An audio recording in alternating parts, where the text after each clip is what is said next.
Hey everybody, chat with nobody else's auto. It is 7 o'clock Sunday evening, time for some Sunday night live chat. Looks like we got some of our regulars already on with us on YouTube. Number one's here, Kenny Peterson's here, Tim's on with us, John's here. Let's see how we're doing on Facebook if we're connecting over here. It looks like we are.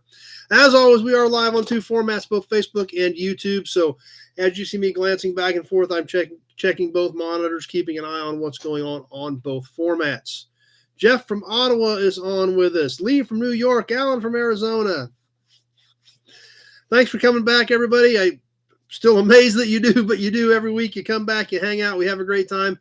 You guys are what make this thing what it is, not me sitting here in front of a web camera. So let's see. Randy's on with us. Randy, I got to get a hold of you. I was going to try to call you today, and I did not get that far. So I'm going to shoot for tomorrow, Randy. Randy's got some super cool ideas for all of us. Super cool. And I can't wait to share it with you. I got to take time and call him. Frank from New York's here with us. Kevin L's on. Bill Disk made it tonight from Tennessee. Bill Wagaman's on. Hit the like button. Appreciate that, Bill. Eloy. Charles is on. Gary. Big Job made it. Jim Petty. Glad all you guys are jumping on. Wow, quick tonight. Brian, Dispatch Brian's on with us. Jason made it tonight. Joe is on Facebook from Sandwich, Illinois. Perfect, Randy. I'll try to get that done tomorrow. I apologize. Bud's here. Tweely D made it. John, learned a lesson yesterday. Rebuild the front end before you drive an old Rambler.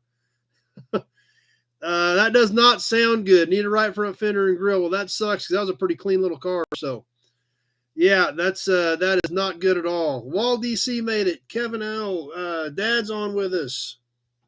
Pete's here. Well, hopefully you didn't tear up anything too bad, John. Hopefully it's all fixable. So, Tim's holding down Wyoming. I would imagine you are upset. That sucks. It really does. That's a cool little Rambler wagon. Dennis is here with us. Scott jumped on with us on Facebook. Glad you made it back, Scott, since you haven't been hanging out with us for a little while. Glad you made it back tonight. But anyway, stay tuned. We may have somebody swing by here in a little bit. We'll see. Just if you hear a commotion here shortly, we may have something swinging by that we're going to share with all of you. So,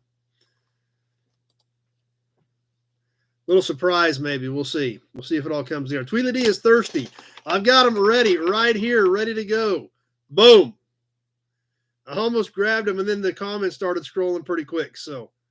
They are ready. They are warmed up. They are ready to go. So, anyway, what else is happening? Obviously, lots of things getting ready to happen. SEMA was this week. We'll talk a little bit about that. We'll talk about some stuff that's coming up. Of course, we'll do the promo model. We'll do the badge and the emblem. I've got piles over here. Brian Dispatch called me today, said that a few things that he had bought, instead of shipping them to him, he said go ahead and donate them back and resell them. So we're going to sell a couple of those things tonight. Plus so when I was going through the tub of stuff to ship and pulling Brian's stuff out, I found 2 or 3 cans in there that had not gotten paid for from a month or 6 weeks ago. I threw those back in the box.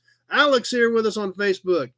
On top of the fact that I already had the boxes pretty much full before that. So we'll see how long we go on auctions tonight. We definitely got a lot of cool stuff here to sell. So that we'll have all that coming up. We'll finish up the magazine from last week, as well as play a little bit of trivia and talk about this month's raffle with the hood ornaments. So hope everybody's excited about that. But anyway, let's see if we are all caught up on comments here before I get too much further away. Elo says hit the like button. Appreciate that. And like I said, we'll talk a little bit about SEMA, and we've got a lot of other stuff going on that is going to be coming up here soon. Mecum, Kansas City, things like that. So we'll definitely be talking about that here shortly. But I just heard something. Oh, wow. Somebody is not happy. Somebody is not happy at all. That's right. Keep showing Hudson badges. Big auction night. Reno made it tonight. Somebody is not happy, but she is. Anybody hear that?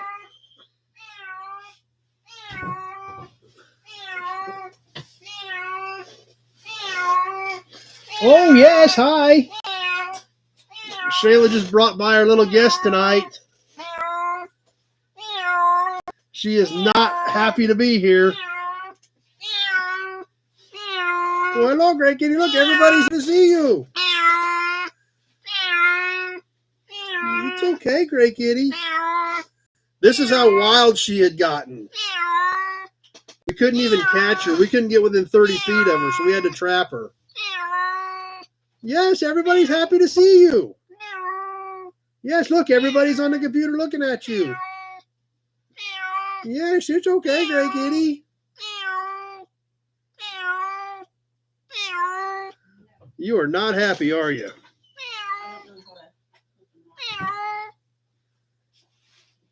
See, everybody's looking at you, Great Kitty.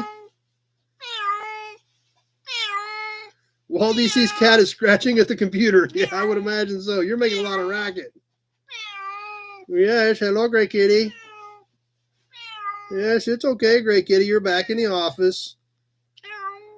But yeah, that is literally how wild she had gotten. Are you okay, Great Kitty? You're back with all your friends now? See, they all see you. Sounds like Jason's cats are going crazy. Everybody's cats are going crazy. They can all hear you. Yes. Yes. Are you ready to be back home, Great Kitty? Yes. Are you ready to be back home? All right, let's sit her down. But she's back. She is not happy, but she is back. All right. Let's get caught up on some comments here. Let's see. Alec really liked his grab bag. Awesome. Great. I'm glad you guys liked your grab bag. Let's see. What else we got going on here? Number one says, let her out live. I'm not quite sure what she's going to do yet. Let's see.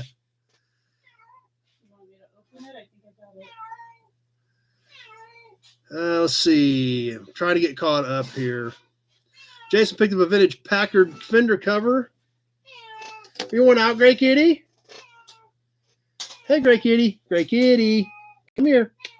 Come here, Kitty. Come here. There you go. There you go. Yes, there you go. Oh, yes, there you go. Good, Great Kitty. Yes, there you go. Holy cow, you are skin and bones. You are skin and bones. Oh, my God, you are skin and bones. I can feel all your ribs and everything. There ain't much left of you.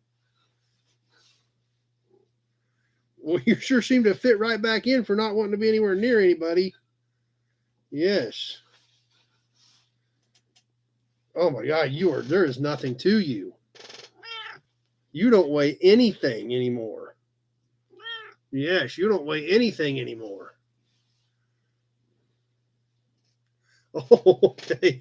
You're kind of getting right back into the groove here, aren't you? Oh, yes, it's okay. Never mind me. Oh, yes, there you go. Well, for being like 5 hours ago, you couldn't get within 30 feet of her. She's kind of fitting right back in. But there is nothing left of her. I can't believe how light she is. Well, you can feel every bone in her body, but I don't know what spooked you, dum-dum, but you shouldn't have been out living outside for the last several months. It's a lot better here where there's food and a place to sleep. Yes. Yeah. Whoa, don't step on the computer. You'll wreck the cat. Go see Mommy. There you go. Go see Mommy. Yes, there we go. Okay. All right, let's see. Got lots of comments to get caught up with. Jason got a vintage Packard fender cover. That sounds cool. Lots of comments about Great Kitty. Yep, she is definitely back. Boy, she calmed down awfully quick, though. Let's see. Get me get caught back up. Bear with me here for a second. Whoa, I got so many comments. I'm getting lost here. Yeah, Brian Dispatch saying, "Where's the keyboard?" She about got the keyboard, so she's got some cans. She's got some cans of kitty food. That's right. We're gonna resell Brian's items. That was great. Appreciate that. Jason's already told her to stay off the keyboard as well. She is a little unnerved, that's for sure. Ozark Fox's dog had to come check out what the ruckus was about. John's lab's about to knock the TV off its stand. Yeah, she does need a little time to decompress, that's for sure. Pete's dog staring at the TV. Tweedledee dog was just sleeping through it all, so that's good. That's right. She needs to catch more mice, that's for sure. She's happy to be back. Yeah, she ate the whole little can of food that we had in the trap for her, so. Yeah, she's pretty miserable. Number one, being back out of the cave, being back home. So, Brandon's here with us. Need to get a list for about a month as well as lose some weight. That's for sure. She lost plenty of weight. She's been fixed, actually, Big Job. She was fixed a long time ago. Let's see. Big Guys 45 made it. Trying to keep her off the keyboard for sure.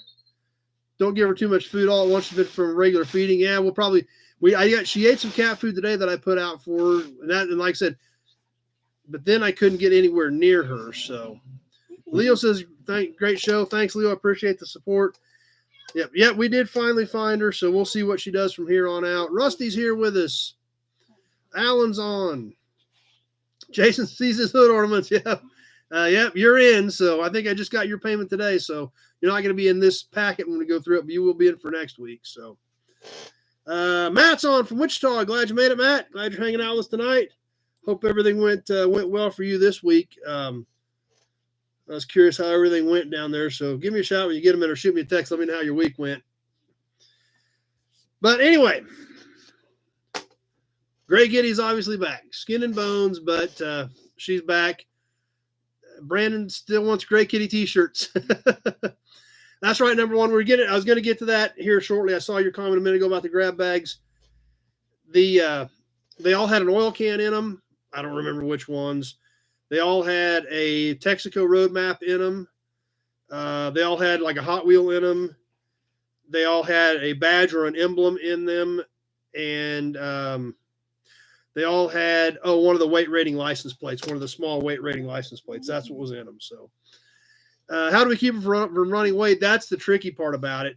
Obviously, when I'm in and out of the shop all the time and the doors are open, it's tough to keep them from running away. Most of them are pretty tame. There's like 8 of them around here. And even if they stay out overnight, they usually, when I pull up in the morning, they're hightailing it here to meet me to let them back in so they can eat.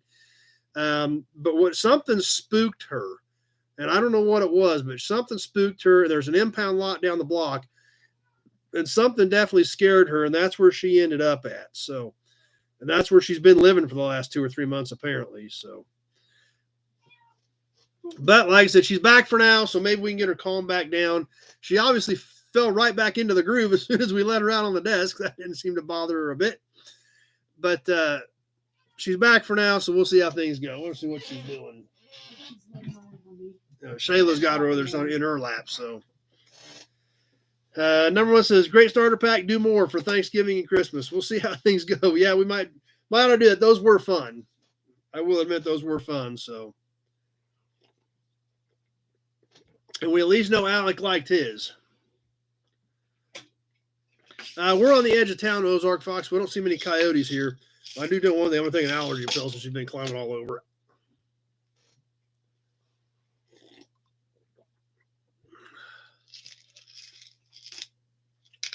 Jim's cats got confused about supper with a time change. So anyway, what else is going on? Let's kind of get into the chat here real quick. SEMA was this week. Never been to SEMA. Always say it's something I want to go to. Never have done it. Good buddy of mine, Mike Keller, went with Big Creek Restorations. You want to see some cool builds? Check out Big Creek Restorations and Verified Fabrication. Mike and his crew do some amazing work. They got some super cool builds going.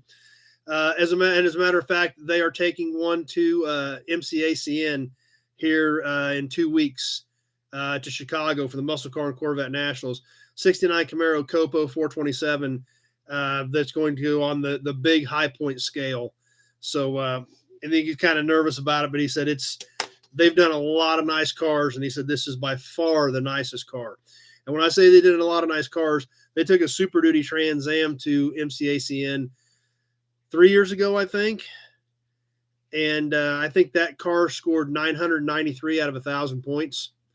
And he said this Camaro is by far the best car they've ever done. So that ought to kind of put it into perspective.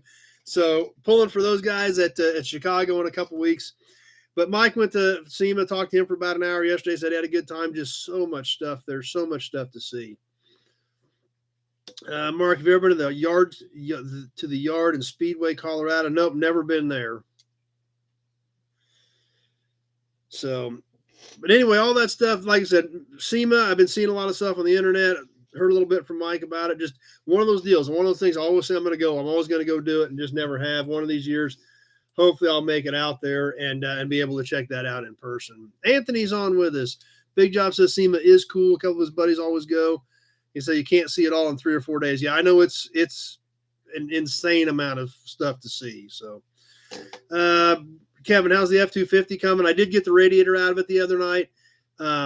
That's about as far as I got the radiator. Actually, I'm surprised it just had a small leak because the bottom of that thing was clobbered. I'm kind of even worried about it being fixable.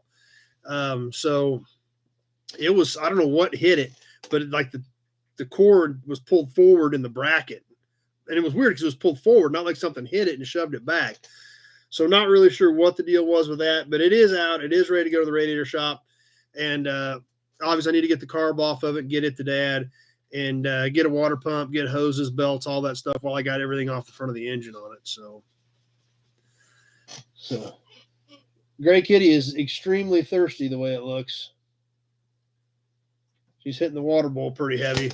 Maybe she needs a Hudson badge. I don't think she needs a Hudson badge the way she's drinking. I don't think she cares. Anthony, my brother bought a new Bronco Everglades today. The new Broncos, I don't really know much about. I've never gotten into them.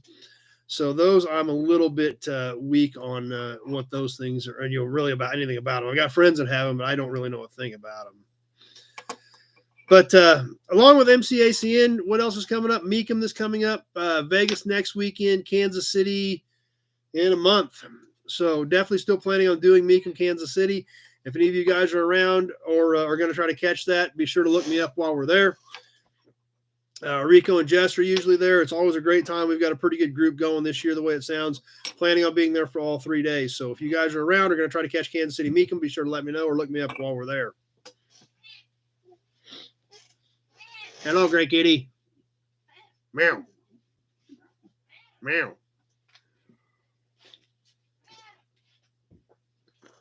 Yes, hello, Gray Kitty. You want to come see us all? Yes, you want to come see everybody? You can feel every bone in her body. Yes, you can feel every bone in your body. There isn't nothing left of you. Holy cow, you're skinny. She has definitely missed some meals since she hasn't been in here. That's for sure. Compared to what she was in here, she was getting a little chunky in here. So, anyway, number one is nice to have Ed McMahon back. Are you Ed McMahon, Gray Kitty? You're knocking everything down. I know that. You're making a mess.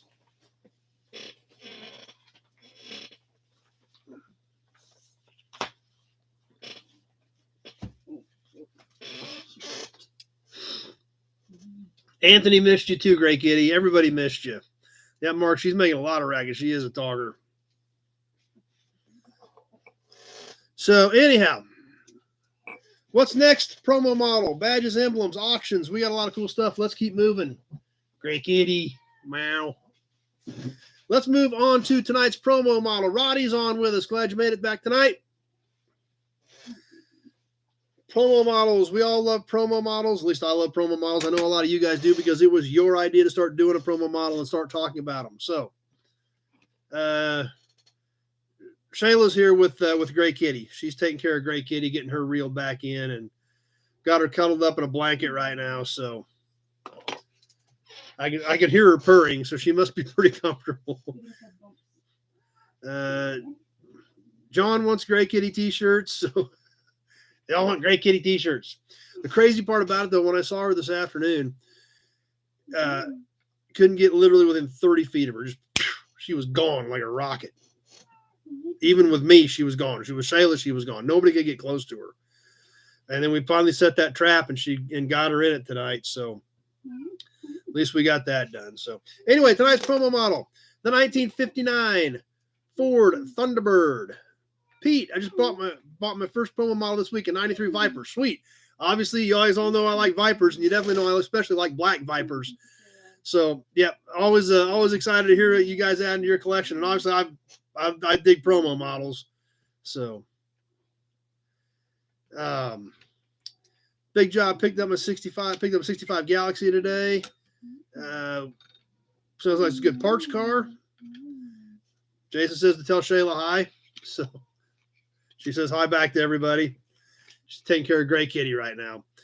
But anyway, tonight's promo model, the 1959 Ford Thunderbird convertible. Kind of a desert rose color, I guess. Not really brown, not really beige, not really pink, not really, I don't know. Kind of an odd color. But it is in pretty good condition. It is a convertible. All the vent windows are intact. The windshield frame is intact. Obviously, hard to find on these promo convertibles. It is a late 50s promo, so we definitely do have a little bit of warpage to it, but it actually is not bad. Still has both front fender ornaments on it. Front bumper is still intact. Rear bumper is still intact. About the only thing I see missing is the steering wheel. I don't know how the steering wheel was broken without hurting the windshield frame, but it happened. Yeah, it's kind of a tan, but but it's got a lot of pink or rose to it as well. Original wheels, tires, and hubcaps. Metal base, and it is a friction, but it is a front drive friction, which is kind of odd. A lot of these we see that are friction are rear. This is actually a front wheel drive friction on this Thunderbird. So a nice piece. Obviously, most of these are really, really warped. This one is not warped all that bad. Still has good color, still intact pretty much, except the steering wheel. So I guess in one sun visor, they did break the sun visor when they broke the steering wheel. I guess I did not see that. But a unique design, the 58 to 60 square birds, when they went to a 4-passenger car, obviously kind of broke away from their initial mold as being a Corvette competitor by going to a 4-passenger car. But it did work out. I mean, they made them for a long time after that. They were still a popular car. So kind of a different, they definitely shifted away from the original concept of the Thunderbird with these, but they were still a good-looking car and still very popular. A lot of you guys are digging all this, are definitely digging it. Lots of good comments about the promo. Which warps more, the metal base, the plastic base? I don't really know, number one, and I think it has more to do with how they're stored, temperatures, conditions, things like that, more so than the base on them. Different friction from Japan, maybe. I don't know. I'm going to see if I can see a name on this one.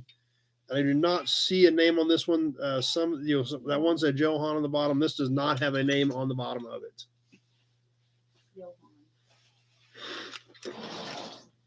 So there it is. There is the promo model for tonight, the 1959 Ford Thunderbird convertible. Kenny says it may have been gold and faded. Nah, this was definitely, because the interior is the same color and it's all even, but it's kind of a metallic rose color, I guess. I'm sure it probably looks slightly different on your screen. Oh, hello, Gray Kitty. You come back to see everybody? You're getting right back into the groove. You jump right back up here, jump on camera, but stay off of the keyboards. Yes, stay off the keyboards. Yes, I know you're here. You're getting just as sassy as you were before. That didn't seem to change you a bit. A girl coming up behind you back in the day would get your attention. Yes, it would. It definitely would do that. P says it's looking very tan on the screen. That's kind of what I figured. But it is kind of like a desert rose is almost what I think it was probably supposed to be. Kind of a pinkish, tannish, goldish type color. So, no keyboard. Yeah, I'm not quite sure where she went. So anyway, there we have it. The 1959 Ford Thunderbird promo model convertible tonight. Bill Wagman, it's an AMT, normal warpage because of the type of plastic that was used back then. Let's see if he can dig up a steering wheel for it. Ozark Fox says looks green on his screen. It's definitely not green, so I do know that much. But I know that the cameras and the computer screens do change that a little bit. Roddy, what's the difference between a promo model and a kid's toy? Promo models were given away at the dealerships, or sold at the dealerships, depending on what they were doing. But if they had a parent who was really hot on a car, they'd slide one of these to the kids, and so they had something to play with and think about. We're all promos in real factory colors. For the most part, I believe they were, Pete. I'm sure Bill can answer that for us. But typically the promo model, they wanted it to resemble the car on the showroom floor. So typically they did have the promos were typically done in actual or very similar colors for the year. Jason, did Elvira have a black one of those? She did have a black. It does have a black Thunderbird. I can't remember what year it is. It's 58, 59, or 60. It's one of the three. However, that car was not a convertible. That was a coupe that they cut the roof off of and made a convertible out of. But yes, this is the same body style as Elvira's Thunderbird. Okay, that's okay, Bill. I appreciate that. Yeah, that's they were supposed to be a dead match, the real thing. Exactly. So thanks, Bill. Appreciate you backing me up on that. Yeah, eye doctor told me most men are colorblind to the pastel colors.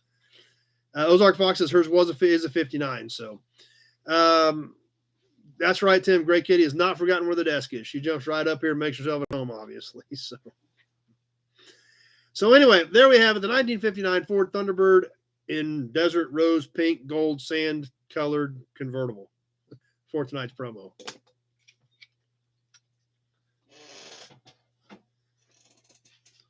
Up next, time for some cool badges. Let's start off with a pre-war, then we'll move to a post-war badge.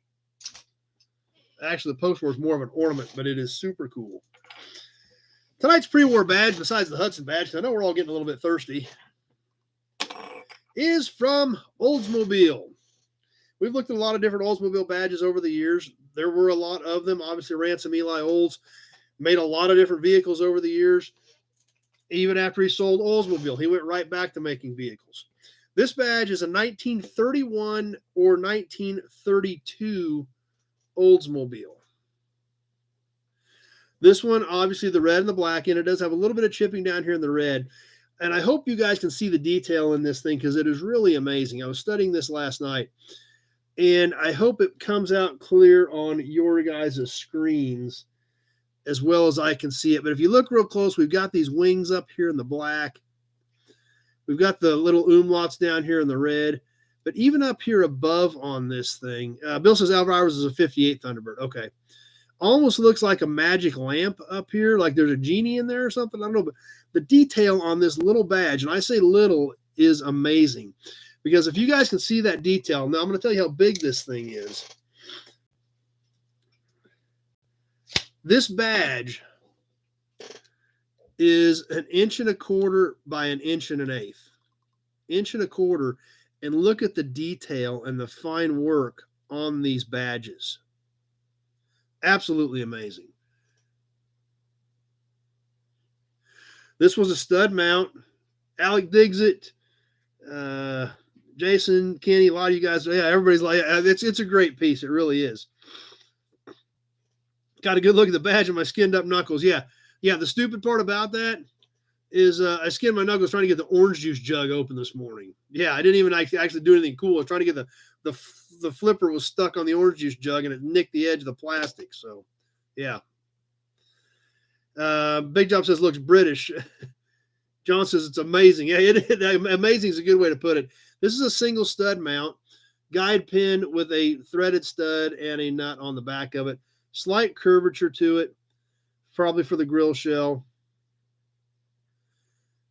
Jody's problem is it just wants everything we have up here. Yeah. But this is a neat little piece. Like I said, 1931, 1932 Oldsmobile. Obviously, Ransom Eli Olds started Oldsmobile, sold to GM, just like Ozark Fox said. Obviously, then went to Rio Trucks. Did a lot of cool things. Oldsmobile had a ton of super cool badges. We've got a lot more to look at, actually. We've looked at some in the past. I've got some more stuff in the box. But tonight's is the 1931, 1932 Oldsmobile badge. That's right, Tim. A lot of work went into these badges. A lot of detail, just like Big Job says. it's a super cool piece. I really hope you guys can make out the detail on your screens that we're seeing on here. I think this is a single, Alec. I don't think I've got two of these. So, Rusty, are they molded or machined? I'm sure these were molded, but even being molded, when you look at, this badge is 1.25 inches, and you look at this detail in this thing, even being molded, I mean, that's still pretty fine detail for a small piece.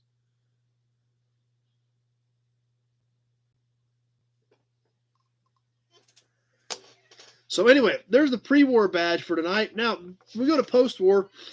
This is more like an ornament. But like I said, we've got you guys, obviously, we've been doing a lot of cool Studebaker stuff, and we're not done yet. We've still got a few more cool Studebaker things to look at. Maybe an Auburn badge right now to look at, though, because I know you're all getting a little bit thirsty.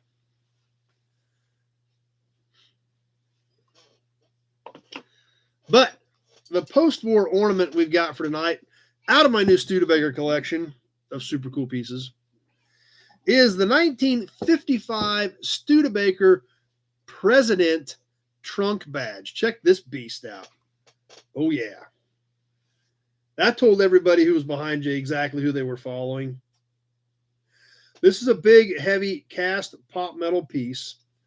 It is curved because it went right across the back of the trunk lid. Trunk lock, obviously, right there in the middle.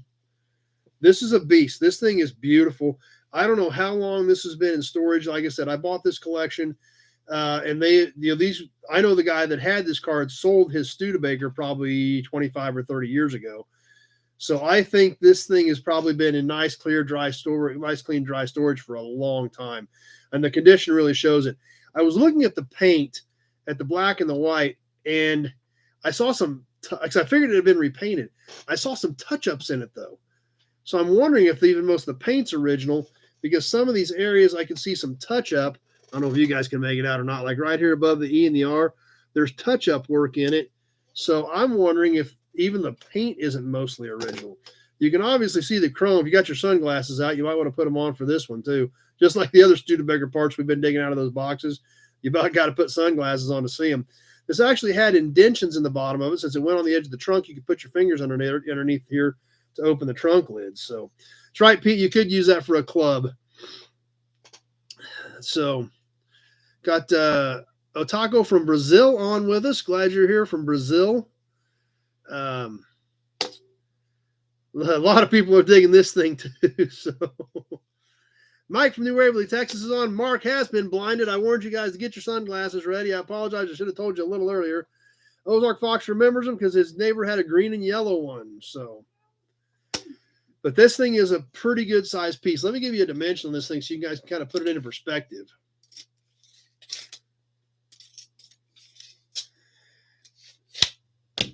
This is 19 3/8, so almost 19 and a half inches long. So a little over 1.5 feet long. The diameter of the center circle is 3 1/4. So 3 1/4 across here by 19 3/8. So it's a statement piece. But obviously, like I said, it went across the back of the car. They wanted everybody to know what you were driving. They wanted to make it very clear that you were driving a classy Studebaker by telling everybody you had the President. So pretty neat piece. And like I said, there's still a few more. And actually, this isn't even my favorite piece out of this Studebaker batch of stuff. I'm saving that one for last. We still got a few weeks before we get to that one. So, but this is definitely a statement piece. Definitely not anything you see anymore. It was bolted to the trunk lid, studs with nuts on it. Ozark Fox is trying to buy it, but I don't think I want to sell this thing because it is so cool. And it's not something you see every day. I think this trunk handle was 55 only, if I remember correctly. Obviously, not a lot of Presidents made. I think 55 was the first year the President came back after the pre-war run of Presidents. So glad you guys all like it. A lot of cool comments about this one as well. So glad you guys dig it. That's what Leo just says it's sweet golden goodness. So I guess that kind of sums it up. John, make a light fixture out of it. There you go. Put it above the mirror in the bathroom. So Alex digging it. Yeah, it's a cool piece. But like I said, that's what is so cool about all the design and the style back in the day. When you look at what they did with this stuff, it's pretty amazing. So yes, we hear you, Gray Kitty. We hear you, Gray Kitty. Yes, hi, Gray Kitty. Hi, Gray Kitty. Oh, she wants to come back over.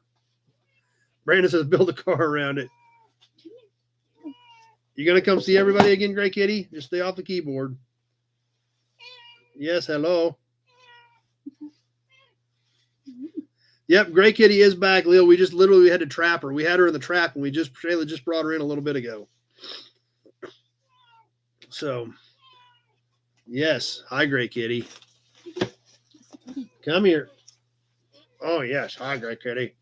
Eric's here with us. There you go. See, look, everybody's looking at you, Gray Kitty. I cannot believe how much skin and bones you are. You want to go back to mommy, don't you? Yes, you want to go back to mommy.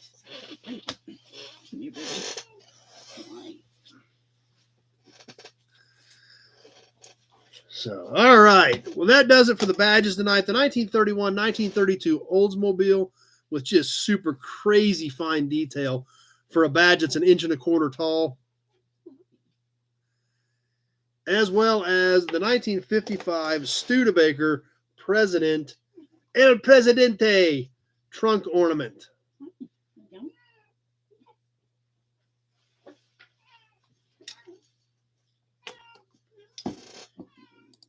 Sure, you can all still hear Gray Kitty because she's making a lot of racket. We're making a lot of racket.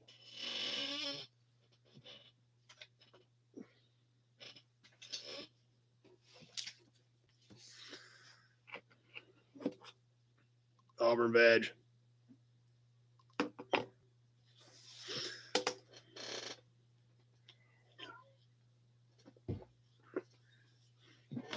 All right, auction time. Jason's dog is barking at primers. So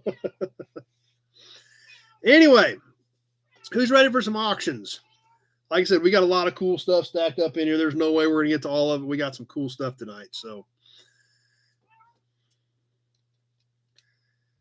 all right, auction rules. As always, we'll run through these real quick because we usually have a few new people on here that aren't quite sure what's going on with the auctions. When we do the auctions every week, what we do is we have memorabilia out of my collection that are duplicates extra that I share with you guys. I hold them up. I show it to you. We look at it. We look at the different size. We look at the condition. I give you the dimensions on toys, emblems, license plates, ornaments. What else we got in here? Oil cans, hubcaps, all kinds of cool little stuff, including a Gray Kitty. Hello, Gray Kitty. Yes, hi, Gray Kitty. Yes, hi, Gray Kitty. So I will hold up some cool piece of memorabilia. We'll look at it. We'll talk about it. We'll show you all around it. We'll get the tape measure out. We'll show you how big it is. While we're doing that, if you're interested in it, you want to throw an opening bid out, please do. That way I at least know that we've got some interest in it. I don't think, oh, Gray Kitty, get off the keyboard. Brandon just offered $50 for you. Are you worth $50? Yes, you're a Gray Kitty. All right. But after we get done with the description of the piece up for auction, I will put it on a timer. I just use my iPhone. We'll hit start. We will have 2 minutes once we start the timer. I will tell you when 1 minute has passed. I will tell you when 1 minute 30 second has passed. Once we get to that minute 30 second point, please remember, depending on whatever your delay is, because everybody has a delay depending on your device and your server. You know, your internet service, your device, whether you're on a phone, a PC, a tablet, you know, all that stuff is affecting the delays that we're finding. So when I tell you the minute 30 has passed, it's time to be thinking about your max bid and throwing it up there, because there's a Hudson badge that just popped up. Because that way, once that 2 minute hits, whoever's the high bidder, be it on Facebook or be it on YouTube, once we hit that 2 minute mark, that's when we sell it. So 2 minutes once we get on the timer. I will tell you when we get to those time marks, you know when to be placing your bid if you want to throw a max bid in there at the end. But like I said, if you're interested in it, please go ahead and throw something out there to get it started so I know that there is interest in that particular piece. Payment, check, money order, Western Union, PayPal, friends and family only. I will do any of those. If you're not sure what's going on with the auction, you're not sure how to pay, any of that, questions like that, the details are in the description part for this video. If you're still not sure, my phone number is in the description as well. give me a call tomorrow. I'll walk you through it. We'll get it taken care of, and I'll get the pieces shipped to you. So don't worry about it. If you're just hanging out and want to play along, not sure what's going on, and want to throw a bid in, go ahead, and we'll sure get it straightened out tomorrow if need be. So anyway, that being said, we'll give you another Hudson badge. Let's do some rummaging around through the boxes and see what we've got to start off with tonight.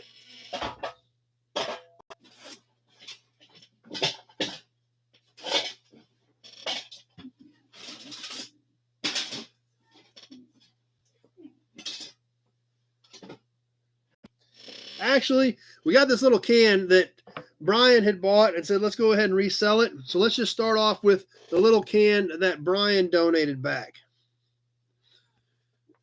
This is a Gulf household oiler. It is new old stock. It has not been cut. The tip hasn't even been cut off on this little Gulf household oiler can. Now, the little oilers are fairly common. However, it's cool when you find oil company logos on them. Those are not as common as some of the 3-in-1 household oils. This is a basic small can. This has a spout on it. Has not been cut. The tip has not been cut off. Still has the original cap on it. Mark remembers this one. It's a cool little piece. It is double-sided. This side has a little fading to it. Brandon's kicking us off at 10. Let me give you the sizes on this thing. The can itself is 3 3/4. With the spout, we're about 5 3/8 with the spout. So there it is. It is full. I don't know if I'll be able to drain this or just ship it full. It's not that heavy since it's a small, even though I'm not supposed to. But we'll see. I've got Randy at 11. Let me get my logs out here so I can keep track of all this stuff. Dennis at 15. It is a nice can. Let's go ahead and kick this thing off on the timer. Dennis at 15 is my high bidder. We are live on the timer as of right now. I'm going to get my notes caught up here, and then I'm going to start looking for the next piece.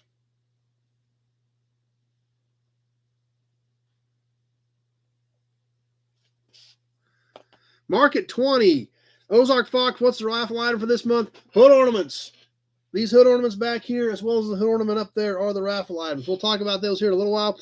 Hopefully, I don't slide my chair back, hit the wall too hard, and they all fall down and land on my head, because those are heavy hood ornaments. I don't want them falling on my head. I don't want them getting broke. So, but yeah, these two hood ornaments, one Chevy, one Dodge, and one Mercury up there. So we got a Chevy, a Ford, and a GM, or Chevy, a Ford, and a Mopar product. Kenny's already got one of these, got one too. That's right, Brian. Appreciate you donating this stuff back. And we're just about to the 1 minute point on the little Gulf can. Mark at 20 is my high bidder as we hit the 1 minute mark on the Gulf can. Ticking along here, I need to start looking at what we're going to do next as well.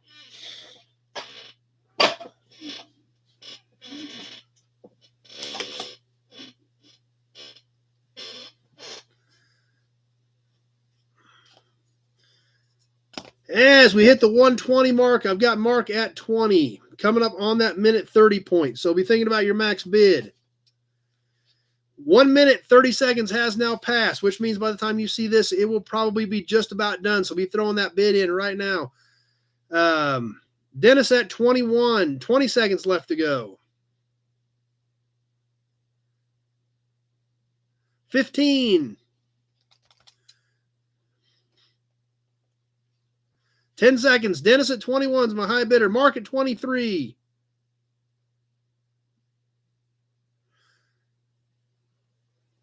And that does it. Mark at 23.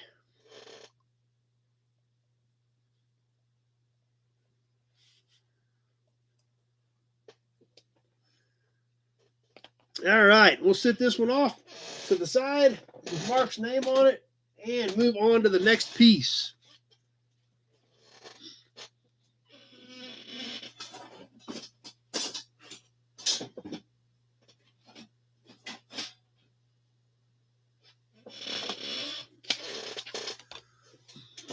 Shopcat's here with us.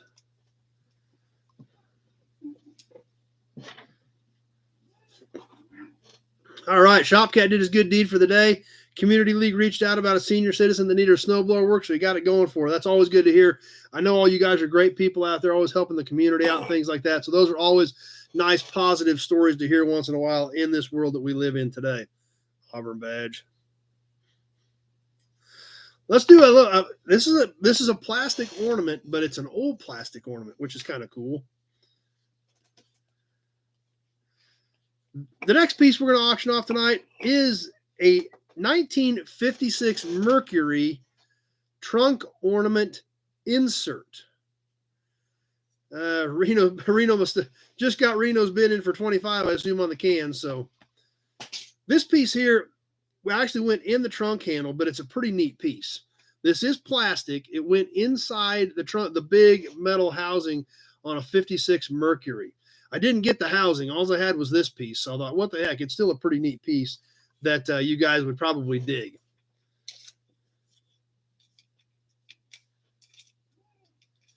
It is 9 inches long. Big Block 402s here. How much snow would Kansas get all winter? We don't get a ton of snow. Sometimes we'll get 1 or 2 good storms, but we usually don't get an excessive amount of it. What happened to the Studebaker President propeller? I'm not sure on that, number one. 9 inches by 2 1/8. This is plastic. This is actually embossed in the plastic, the gold M with the Mercury Man head. So anyway, anybody interested in this piece? Let's see. Looks like I'm caught up on comments. So, all right. I guess we'll throw this one back in the box and mix it in with some other stuff later on. So I thought it was a cool piece. Oh, Brandon, obviously. Okay, Brandon's in at 20. We'll go ahead and roll with it then. Just didn't come through in time. So Brandon at 20. We are on the timer. Alec came in at 5 as well. Alec started us at 5, but I've got Brandon at 20. We are on the timer.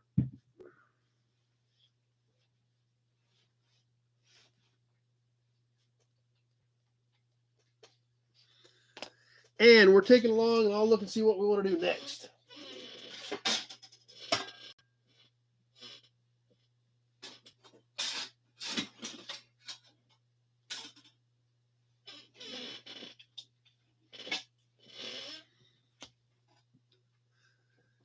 She looks cozy and comfy.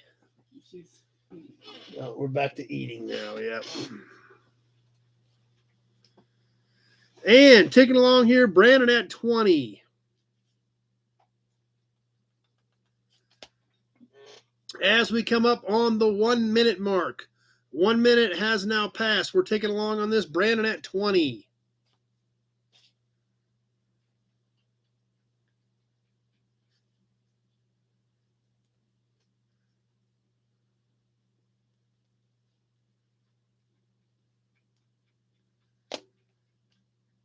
Minute 20 has now passed. No, it was not backlit. It was just an ornament piece. So Brandon at 20, coming up on the minute 30 mark.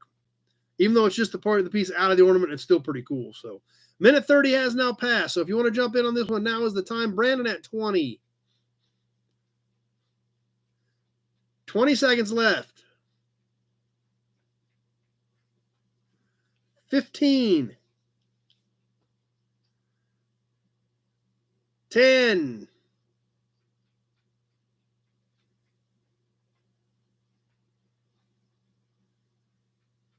'Jason at 21. And that does it. Jason got that win at about 158. Jason at 21.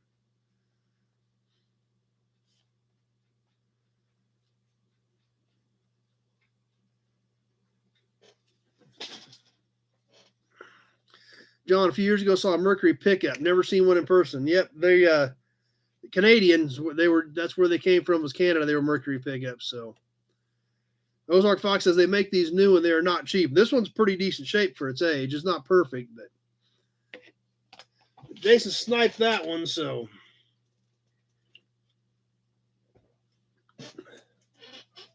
next up, about time for a license plate, isn't it? The 1960 Kansas white with a blue background. Nice colors on this one. Couple of extra holes in this one. Still displays pretty well. The white looks good. Most of the blue is there. A few scratches and chips, but overall pretty good. Been up a little bit, but not bad. Backside still looks nice and clean. So pretty decent looking plate here. That's right, number one. Been a couple of good deals already tonight. So we'll see what happens as we kind of move along here.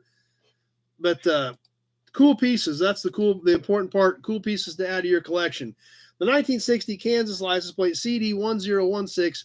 Obviously, this is not cut out in the corner. This is just stamped so that they show the state of Kansas here. So anyway, let's go ahead and get rolling on the license plate, on the 1960 Kansas plate. We are live. We're ticking along on this thing. Meow, meow, meow. Need more Hudson badge. That's right, number Brian. We'll slide some more of those in for you. Tweely D at 10 on the 1960 license plate. Jason's at 10 also, but I've already had Tweely D. Uh-oh, Zach's back. The Zach attack is back. Missed last week, but got called in to do security for the local watering hole. Well, Zach's back, so the Zach attack is back. You guys better watch out for the snipes from Zach. But here we go. I got Tweely D at 10 on the 60 plate.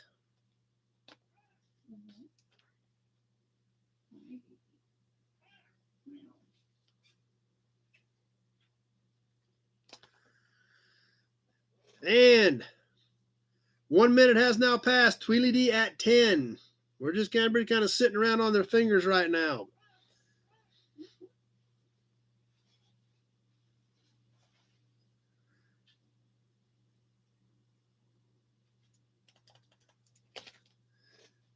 Coming up on the minute 20 mark.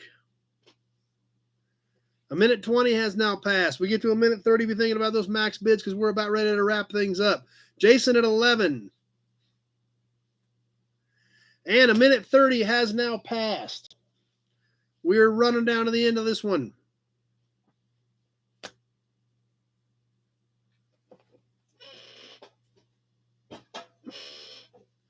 $15. Jason at 11. 10. Tweely D at 20.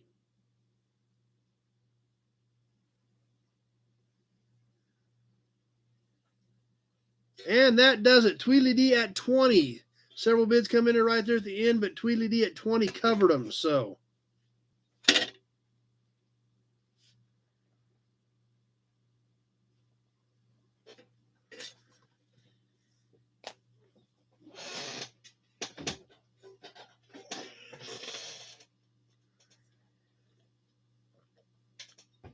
David W. is here.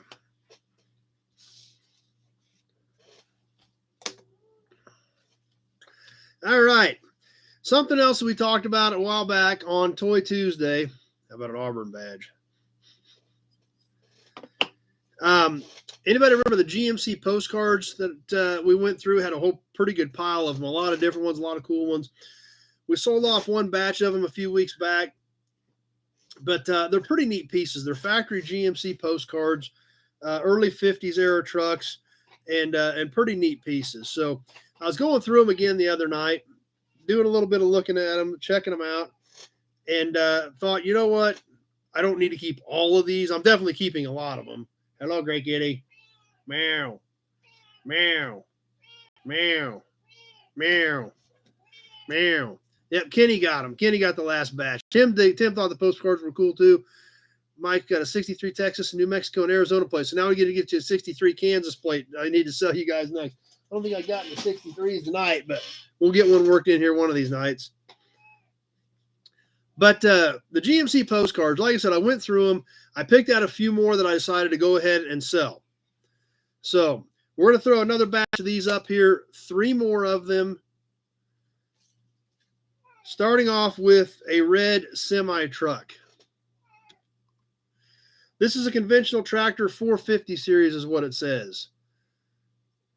Number one says he thinks you want to bid. Are you bidding, Gray Kitty? Meow.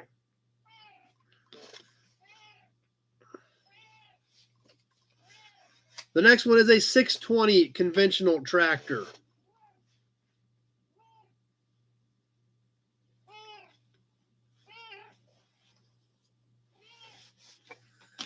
And the third and final postcard in this batch is the steak model. Working on the farm.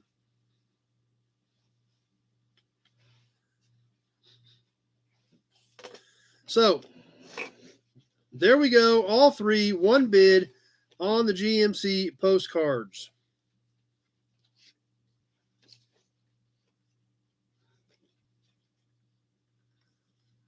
Were those for the drivers to send home? Not really sure. I think these were more of a promotional deal to hand out at dealerships. I'm not sure. So, but they're cool pieces. Let's see. Several bids here. Mark at 20 is high. So Mark at 20 is our high bidder. We're going to go ahead and kick these things off. We are live on the GMC postcards. Mark at 20 is my high bidder.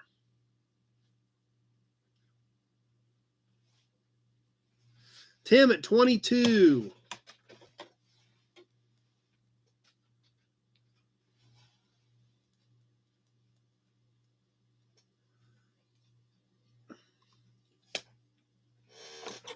We'll give you guys a Hudson badge. I don't know if Great Kitty needs one. We'll give you one.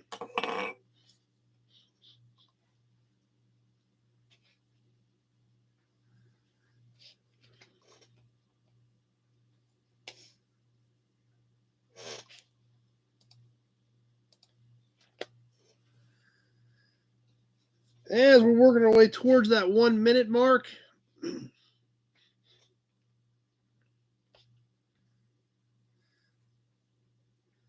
and 1 minute has now passed. Tim at 22 is my high bidder. All three of them, one price.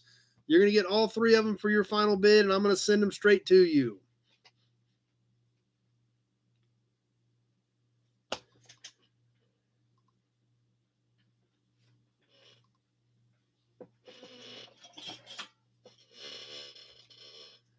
Minute 20 has passed, just about to that minute 30 mark.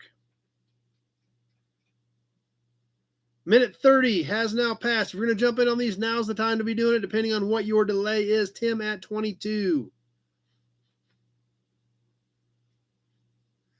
20 seconds.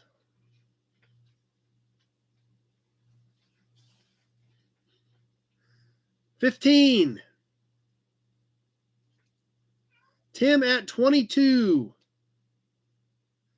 Just about ready to wrap this one up. Tim at 22. And that does it. And now Mark's back at 25 after we sold him. That's how it always goes. Tony, I just got the radiator out of it. It's all I got done the other night. So, on the F-250.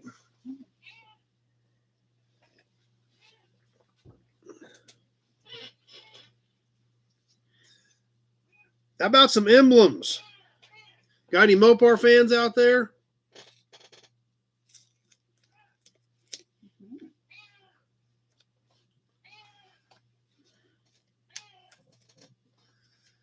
Let's do a couple of Dodge truck pieces. We'll start off with a Ram 150. This is plastic. I think this is like mid to late 80s. It is flat. It was double-sided tape mounted. Nice looking piece off a half-ton Dodge pickup. The second piece in this Dodge truck badge bundle. This is early to mid 60s Dodge truck. Check that thing out. Should have warned you about sunglasses again. Let me give you some sizes on these things real quick. This is just over 12 inches. This is a front fender emblem, early to mid 60s Dodge pickup. Now, Alec is starting us off at 15 on these and 1.1 inches high. This is also flat. It was stud mount. It has one broken stud. These two studs are intact. Eric is at 20 on the pair. Let me give you the dimension on the one from the 80s. It's kind of crazy to think something from the 80s is now getting old, but it actually is. It is 10 inches by 1.5 inches. So I've got Eric at 20 on the pair of Dodge truck emblems. Eric at 20, let's go ahead and get this thing live on the timer.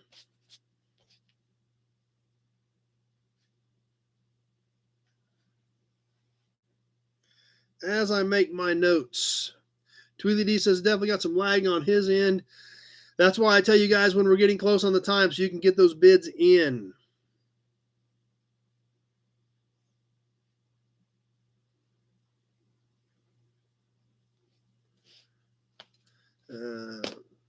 David lost us, but he's back. I've got Alec at 22 now on the Dodge emblems. Kevin says he's definitely got some lagging as well. So please remember, be thinking when I tell you that minute 20 mark is passed, it's probably time to be hit and go on that bid because depending on what your lag time is, we may be about done. Alec at 22 right now as we are coming up on the 1 minute mark. Alec at 22. As we pass the 1 minute mark on the back side of these on this pair of Dodge emblems, Alec at 22. This one's metal, this one's plastic, so.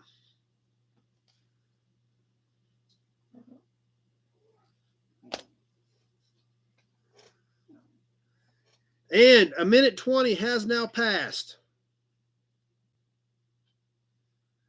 Coming up on that minute 30 mark, so. Minute 30 has now passed. Alec at 22.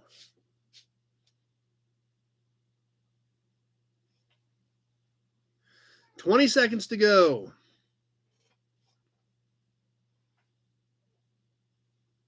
David W. at 25.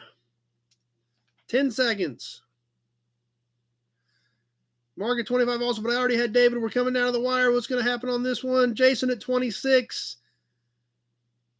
And that did it. Jason at 26.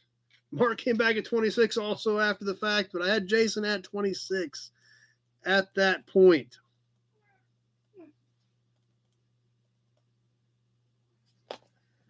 And Eric came back at 27. We're all too late there, guys. Sorry about that. Like I said, you're going to have to, when I tell you when we're out on the timer, just go ahead and throw them out there if you're serious. If we're going to jump in, that's all I can tell you because the delays are apparently pretty bad tonight. And obviously that's completely out of my control on that. So.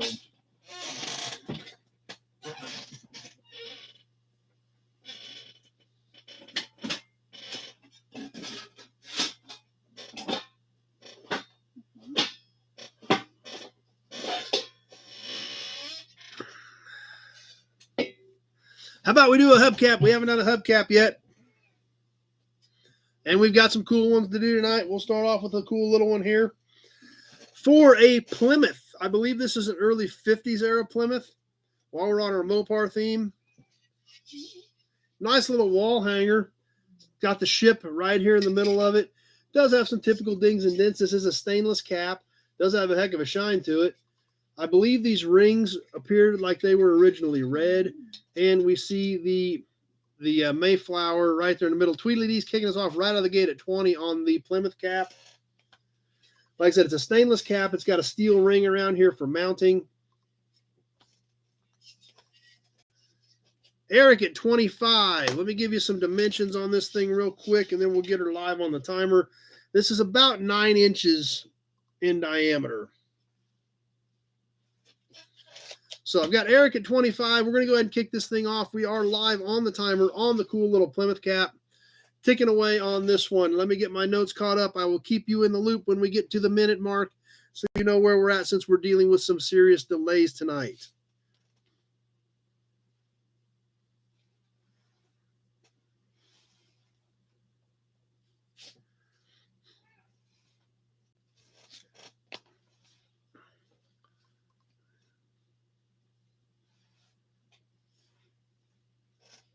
What you doing, Great Kitty? Back to the water bowl. She's got to be dehydrated as well for as scrawny as she is.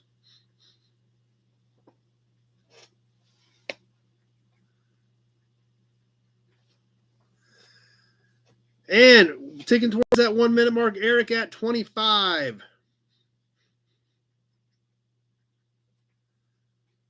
Coming up on the 1 minute mark. 1 minute has now passed. I will tell you when we get to that 120 and the 130, especially with the delays that we're up against tonight.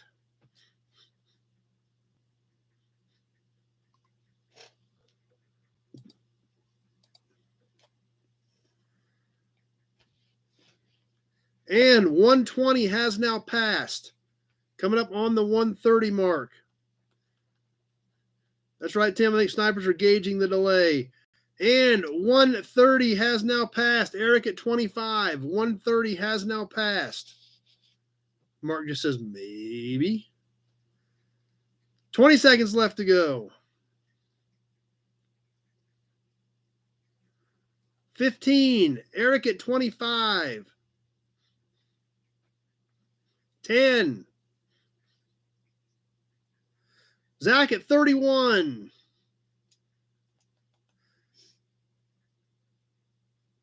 And that did it. Zach at 31. Tweely D tried to come in there, but Zach had him covered with a $31 bid.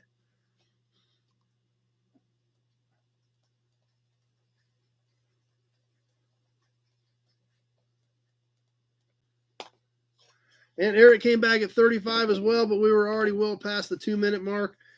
So Zach played that one just right. And let's see what else we got.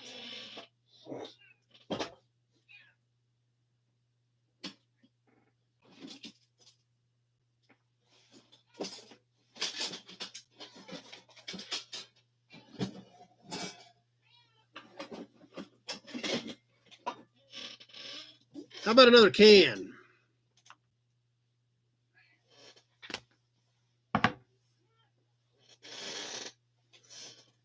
We've done one or two of these before. I found another one that has pretty good color to it. It's got a dent in the side of it, but there's such a great can. I wouldn't be selling them if I didn't already have a rack full of them on my personal STP display.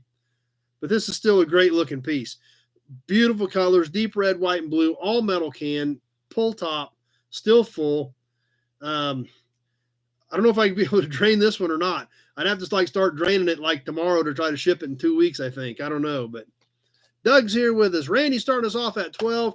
It does have a dent in this side over here, but still has really nice color. Like I said, it is an all-metal can. It is still full. It is new. Andy Granatelli's STP oil treatment. And let's get this thing live. I've got David W. at 15 as we kick this thing off on the timer. Gray Kitty's the IT expert. Yeah, she's the expert at wrecking the chat by dancing on the keyboard. She can do that. She got that down pat. Dennis at 20 on the STP can.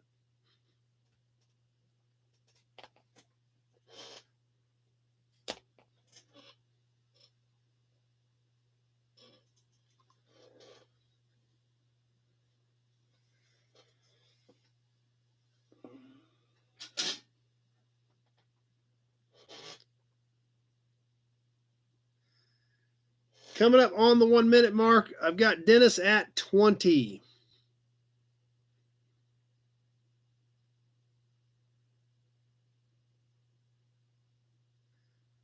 And here we go, coming up on the 1 minute mark. So you guys know where you're at. 1 minute has now passed. Dennis at 20.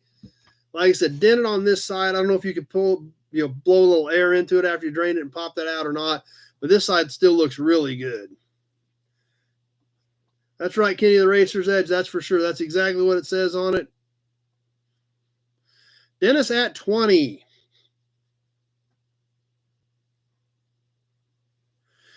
And coming up on that minute 30 mark, a minute 30 has now passed. If you're interested in this, now's the time, because depending on where your delay is, we may be about done. Dennis at 20. 20 seconds left to go. 15. 10. Lee at 26.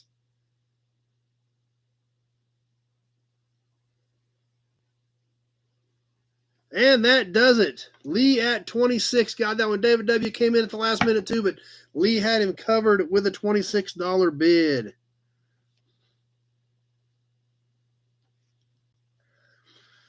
Mike's got storms in South Texas and definitely affecting his feed.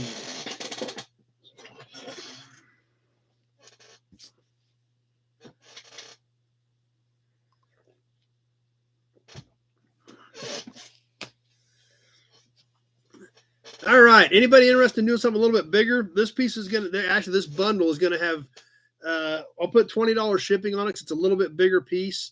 So I'm going to show it to you guys. You tell me if you're cool with that. If you're cool with the $20 in shipping and you're interested in it, we're going to let her roll. So if we've got any Mercury fans with us, anybody got the Mercury Blues? So we got a couple of cool Mercury pieces on this bundle. And like I said, this will be $20 shipping. The shipping I'm charged on some of this bigger stuff sometimes isn't even covering all the shipping, but that's fine. I don't have a problem participating in some of it. It just helps out with some of these bigger items. So starting off with the 1953 Mercury trunk ornament. This had a plastic insert. You can kind of see the Mercury man's head in there. The plastic is faded. The handle, there's some pitting in it, but it is bright chrome and it is not busted up, not missing a big chunks or anything out of it. This is off of the trunk of a 53 Mercury. So that's the first piece in the bundle. Now it's got a plate back here, so I don't think it lit up. So right on the back of a 53 Mercury, that's what you saw. The other piece in this Mercury bundle, obviously, we talk about this a lot on here. This guy right here is a fan of valve covers because there are a lot of super cool valve covers that I don't think get any respect. And that's kind of what we've got here with this one right there. Large, in charge, and in your face. The Mercury valve cover, this is actually embossed right in the metal. Stamped right in there. So, anyway, that's the Mercury bundle. And like I said, Eric's starting us off at $30. Okay, we're just going to roll with it then. Like I said, there will be $20 shipping on this bundle because it is bigger, heavier stuff. And then maybe they use it on some trucks up in Canada, but they didn't use them on trucks around here because the trucks here weren't Mercuries. Yeah, David W., I think it is early 60s. I think you are correct in that. Eric at 30. We're going to roll with this thing. $20 shipping on this bundle. Eric at 30. Rusty at 35.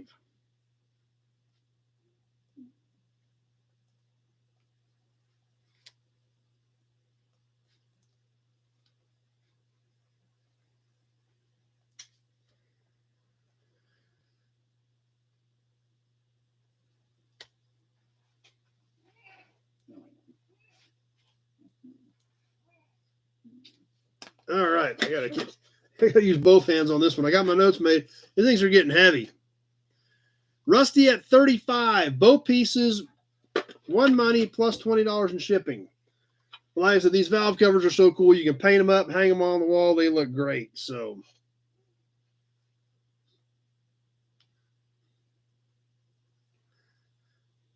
and we're coming up on the 1 minute mark. 1 minute has now passed. John welded 4 spark plugs onto a GM valve cover for a hat hanger. I guess that would work too. So both pieces, one money, Rusty at 35. I believe the paint is original from what I can tell, Tweedly D. I don't see any signs that tell me it has been repainted. It's got some chipping and some wear, so I think it is original. And a minute 30 has now passed. We are past the minute 30 mark. Be thinking about this. Rusty at 35 is my high bidder on both pieces.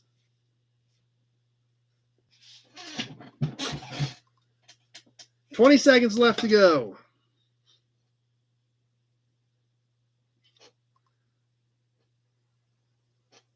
10.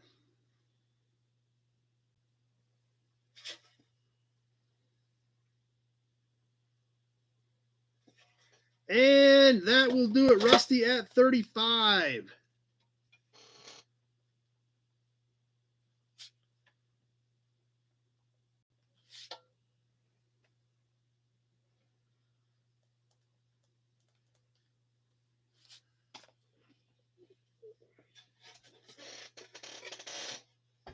All right, let's get this stuff reshuffled down here and see what else we got to check out.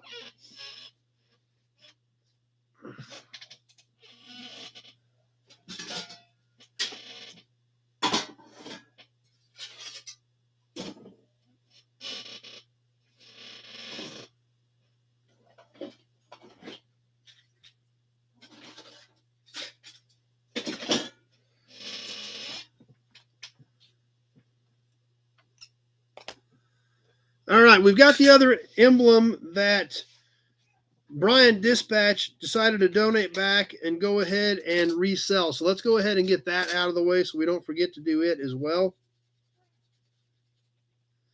This was a 20s, maybe even teens, international badge, I believe, for the hood. It's kind of rough. It's kind of banged up, but I mean, it's probably 100 years old too. So take that into consideration. Probably isn't too terribly bad. But here she is on the international badge. This is the one that Brian bought a few months ago, decided to go ahead and donate it back to resell. This is 12 inches long. So it's right at a foot long and 2 1/8 across.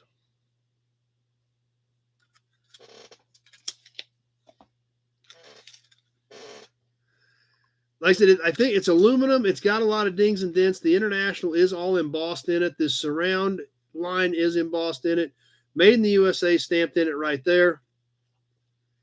So there it is. It is pretty flat. It's kind of banged up a little bit, but it's pretty flat. Jason's going to kick us off at 20 and get this thing rolling. So like I said, I'm going to say this is 20s, maybe a little bit earlier than that. So it's got to be 100 years old. Tim at 25. Let's go ahead and get this thing live on the timer and get boogieing on this emblem or badge.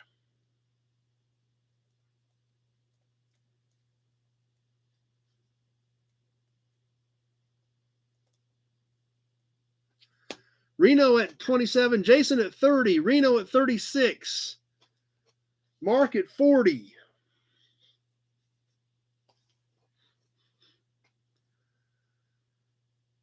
I've got Mark at 40. Tim came in at 40, but I already had Mark as we're working our way through this one. You can see on the back, it is embossed here. I actually had Brian's name written on the back of it, so I remembered he had this one.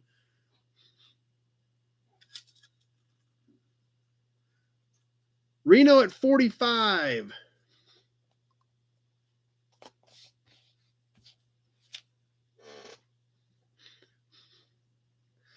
And coming up towards that 1 minute mark, Tim at 46. 1 minute has now passed. Mark at 48.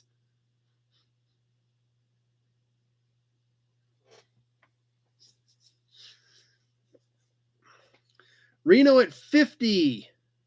This one might be interesting, guys. You may have to throw a number out there if you're going to try to cover these guys. There's a lot of action on this thing. 1 minute, 20 seconds has now passed. Mark at 52. David W. 53. 1 minute, 30 seconds has now passed. Somebody's going to throw a snipe bit out there and cover up all these guys here pretty quick, I got a feeling. David W. at 53. Mark at 55. 20 seconds left to go.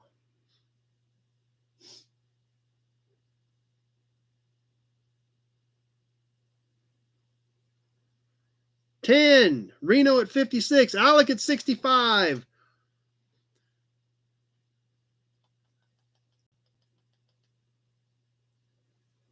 And that does it. Alec at 65 on Facebook.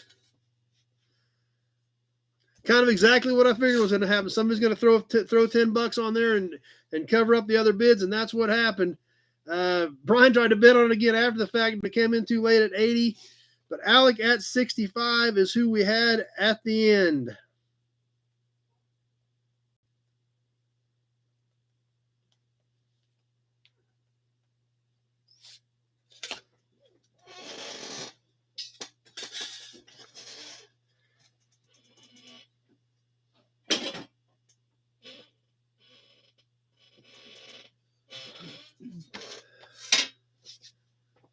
All right, let's do another license plate. This is a pretty cool plate, actually. This is one of those plates that if I hadn't had my big collection, I would probably be keeping because it's kind of a neat piece. It's a Kansas 1946, but it's a 2-digit plate. Obviously, on these Kansas plates, we had the county and then the number. This is a 2-digit number 35 plate. It does have, obviously, some chipping and some wear to it, but there again, it's 76 years old. It's got a couple of extra holes up here. It's kind of an orangish yellow with blue letters on this one. Kind of a neat piece. It is pretty close to a standard size license plate, but it looks a little bit off. And it is 12 inches by 5.5. So it's a 12-inch plate like most of them, but it's a little bit narrower. So it is 12 by 5.5. The back side of this thing, not in bad shape, some chipping and things like that, but not terrible shape by any means. But a pretty cool, super low number, 1946 Kansas plate. Mark's going to kick us off at 20 on the 1946 plate. Let's get this thing on the timer. I'm going to make some notes here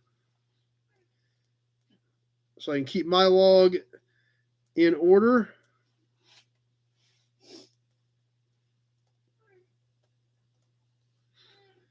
And we're ticking away. Reno at 25.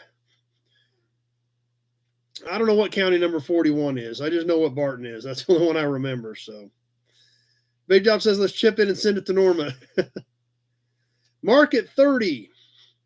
It's always cool when you see these plates with super low numbers on them.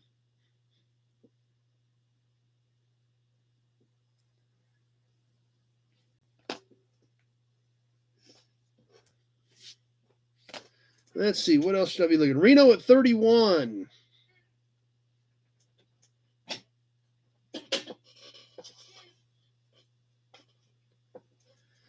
Kansas goes by last name for plate renewal, David. 1 minute has now passed.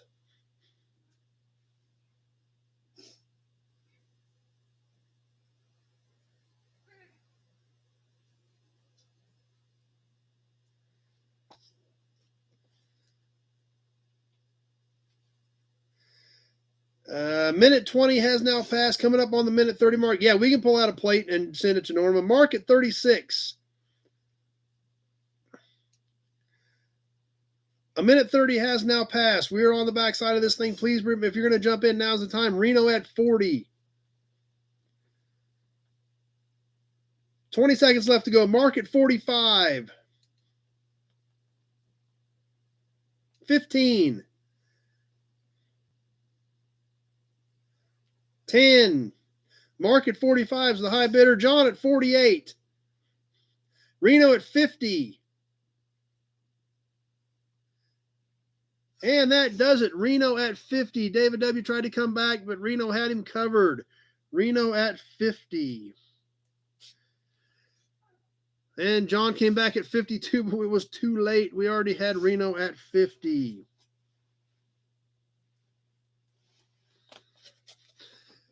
All right, next week I'll go through and I'll find a plate, something kind of cool like that. We can all talk about it and what we want to do and send one to Norma. We can do that. Kind of a get well present. I've got that Canadian plate that the viewer put in the viewer box for her as well too. So how about a couple of more? One ornament, one emblem, another little bundle.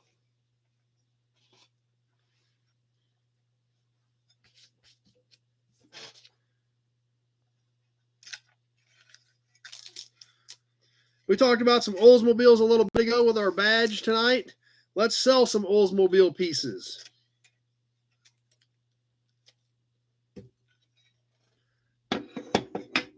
Sounds like everybody's on the idea from Norma, so I'll pick out a plate. I'll pick out a couple of plates next week, and we'll talk about them. We'll look at them. We'll work that into open chat for next week and pick one out and see what we want to do. So 2 pieces, obviously. We do a newer badge and an older badge in some of these bundles. This is a plastic Oldsmobile, chrome-plated, flat mount, double-sided tape, 6 1/4 inches long. So this is probably an 80s era piece, still in pretty decent shape. The next Oldsmobile badge, this is off of a 5398. This is the in-your-face on the front of the hood globe. Got it upside down, I think. There we go. There is some pitting in the chrome. It is not busted up, and the plastic has some hairline cracks in it, but the world is still there.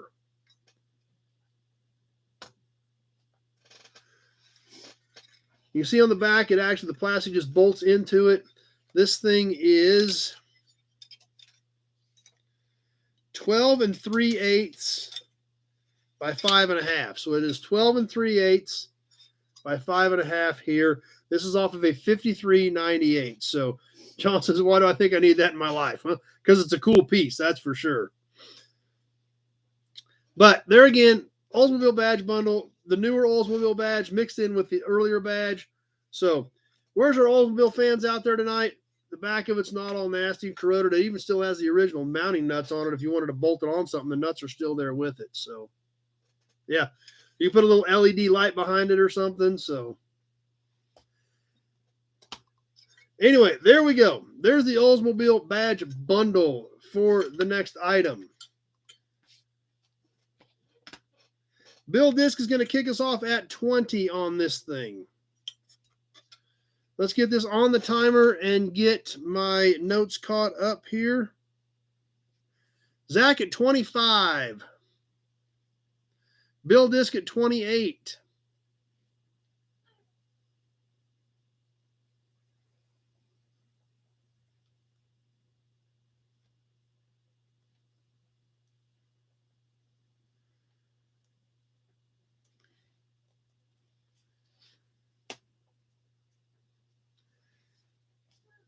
Reno at 30. Big Job's getting a little thirsty. Sorry, guys. I've been slipping on you. Let's just throw one of those up there, too. We'll give you a double shot of Hudson and an Auburn right back to back as we're working down on this thing. And let me see what else we need to get rounded up here next. Oh, are you comfy now? Is it better to be back home? Yes, I bet it is. It's a lot better than sleeping outside, isn't it, dummy? As we're past the 1 minute mark, coming up on the minute 20 on these. Reno at 30.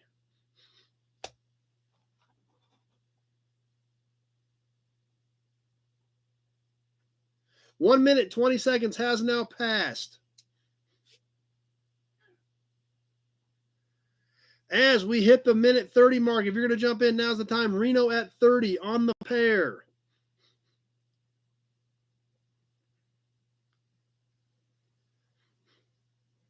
$20 seconds.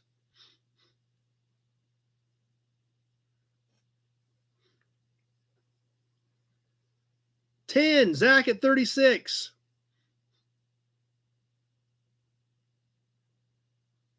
Reno at 40.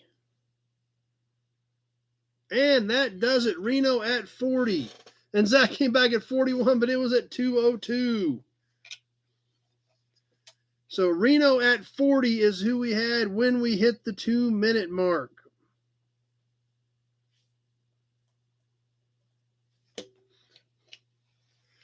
Yes, Gray Kitty has been doing some eating and drinking for sure. She is curled up in the blanket right now.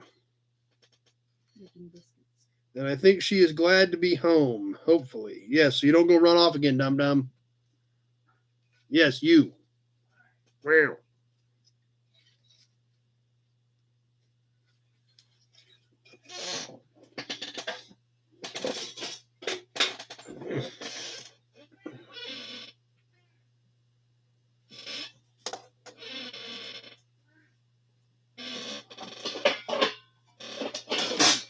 Having a cap in a little bit. I do not have any red lines tonight, Bill. I do need to go through some of my red lines. I've probably got some duplicates of those that we can sell as well, but I do not have any red lines tonight. However, I do have a super cool toy coming up that I think you guys are going to be excited about. We're building up to it. It's going to be fun. But we'll do another cap real quick. Chevrolet this time, early 40s, I believe. Kind of banged up, definitely shows its age, but sometimes that's what's cool about some of this stuff, if it does show its age. This one here, dings, dents, some wear through on the chrome, but what's important is the design, the Chevrolet letters, the bars, all still very clear and very visible. Some of these things, they get beat so bad that, you know, all the embossing is gone out of them. That's what's great about this particular cap. That stuff is still there, still intact. Back, it is a metal cap, still in decent shape in the back. Will hang with no problem.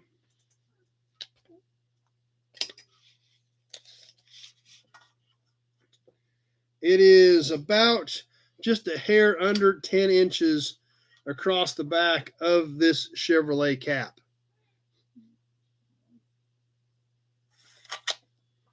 So there's the next cap for tonight. Chevrolet, we've got anybody interested in the Chevy cap, or do we throw it back in the box and stack it up with some more of them later on?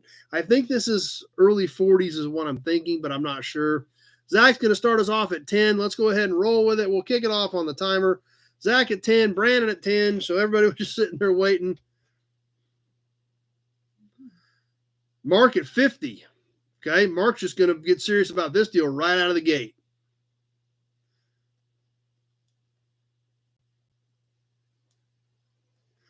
These do make great wall hangers, like I said, especially when you can still read all the embossing in them. The back is pretty decent.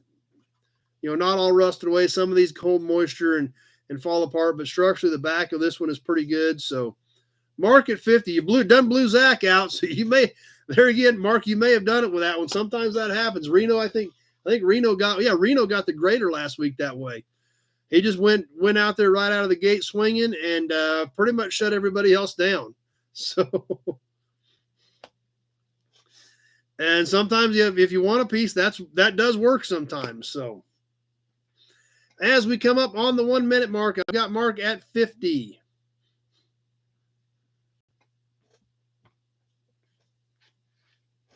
Slide an Auburn badge in there for you.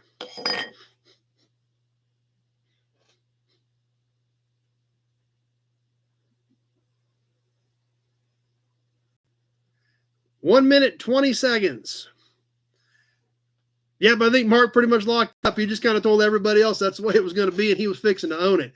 But there has been times when that didn't work, so we'll see.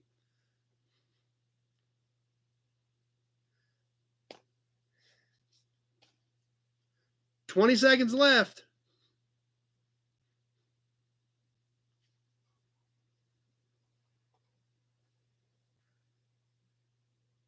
10, 50. Kenny at 64.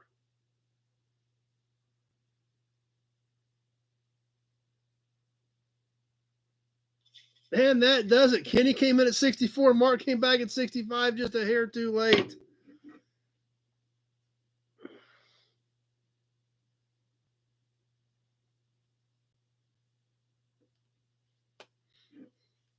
Sold. That's right. Mike needs a Jack and Coke badge. That was Kenny played that pretty well. I got to give you credit on that one. And we'll give you the Auburn badge too while we're going at it.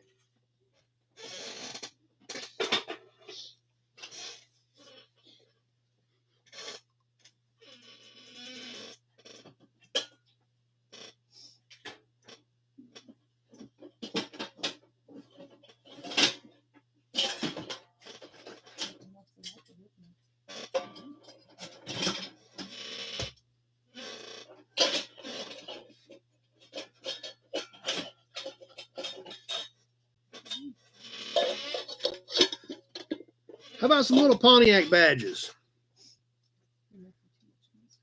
I'm making too much noise for the gray kitty. Yes, you wouldn't let anybody near you before.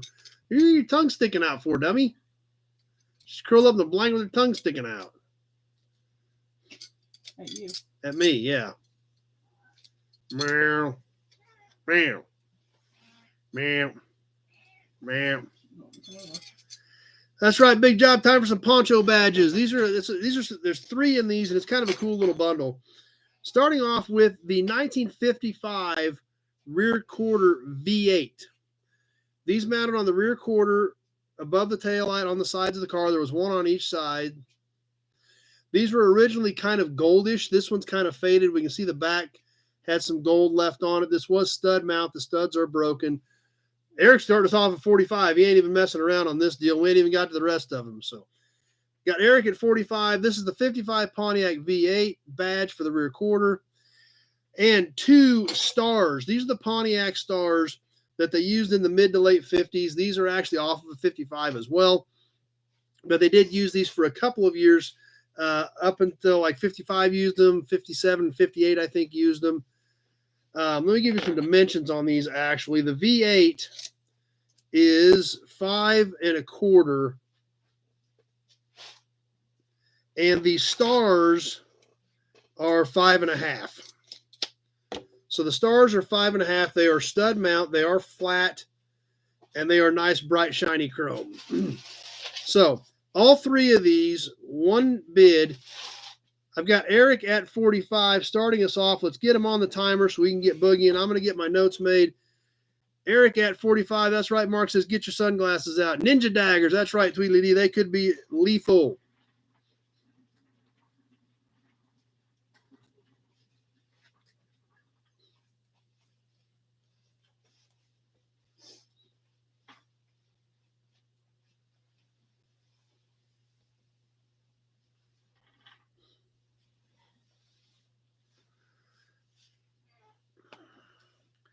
Need some Landau bars off of a T-Bird for a project car. I do not think I've got any of them with Landau bars. Eric at 45. All three, one money on the Pontiac badge bundle. All 55 stuff, actually, although these were used for a couple of years. So, Big Guys 45 is here. Blind and poke stars. Yeah, they would poke an eye out, that's for sure.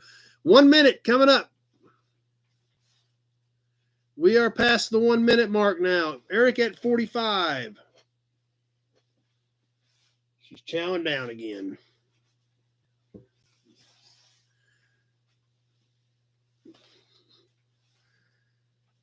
And 1 minute, 20 seconds has now passed. I've got Eric at 45.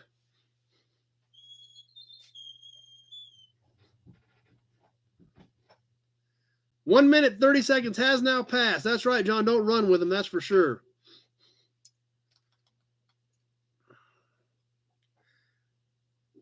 $20 seconds left. Eric at 45. 15. Reno at 46.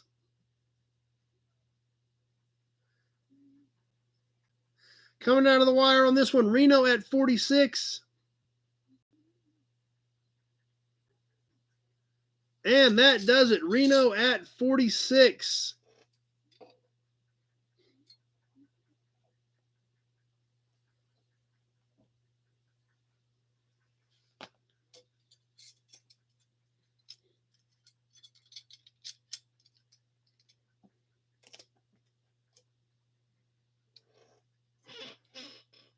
I don't know how long it's been since she drank, but that's about the 5th time she's been at the water bowl here in the last, since we brought her in here an hour ago.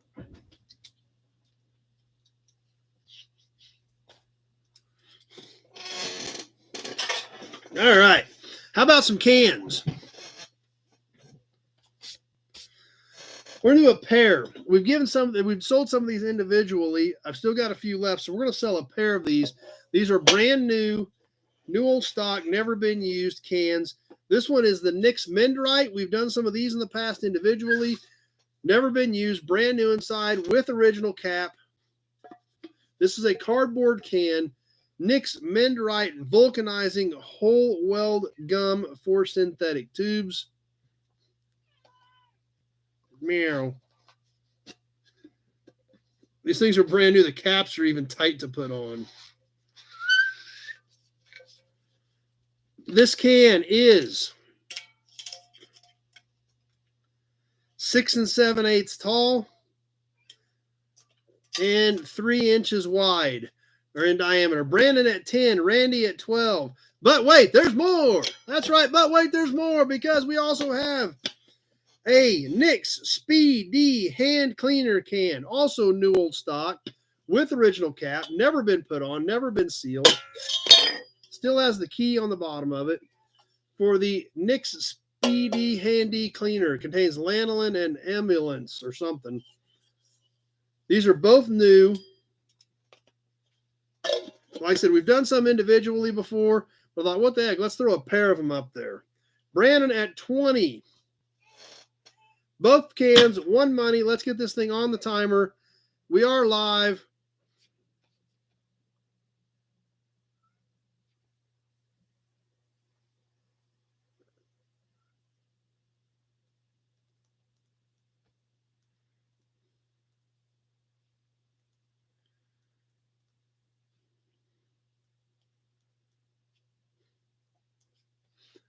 Let's see. Lots of bids coming in here. What do we got? Dennis at 25 is my high bidder. Mark at 35.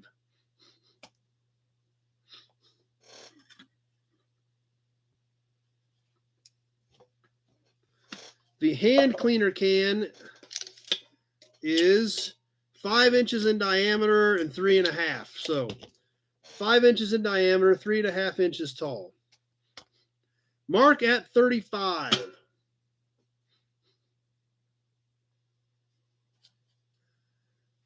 As we come up on the 1 minute mark, mark at 35.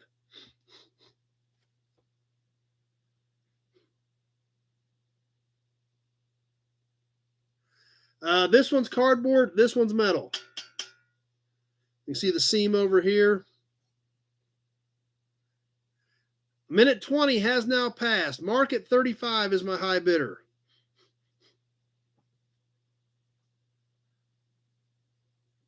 As we come up on the minute 30 mark, 1 minute 30 seconds has passed. Mark at 35 is my high bidder. Big Job's throwing up his sniper alert siren.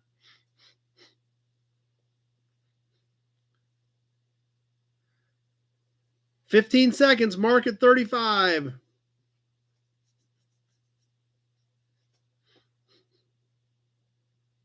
Just about down to the wire, mark at 35. Anybody going to sneak in there or not? And that's it. If they are, it's going to be too late. Mark at 35. Yep, man, here they come.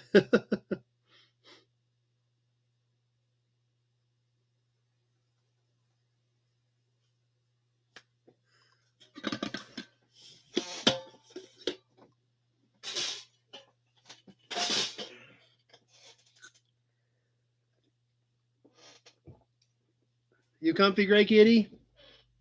You are? Are you comfy?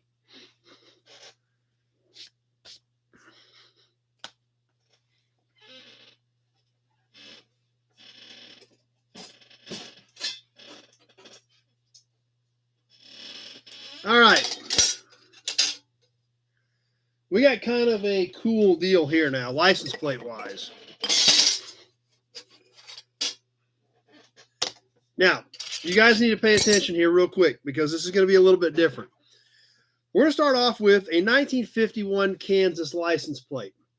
These were blue with white letters. We can see a lot of the white is faded off. We can see the 51 is still white. This is actually cut out in the corner, just like the state of Kansas. This is a standard size plate, except this corner has been cut. They did cut the corner in 51 to make it look like the state of Kansas. Okay, so this is a 1951 plate. Now, does anybody remember from the tag board or anything what Kansas did in 52? So they had the 51 plate. This plate is decent, just the white lettering is weak on it. But in 52, does anybody remember what Kansas did for license plates? Because they did not issue a plate. That's right, David W.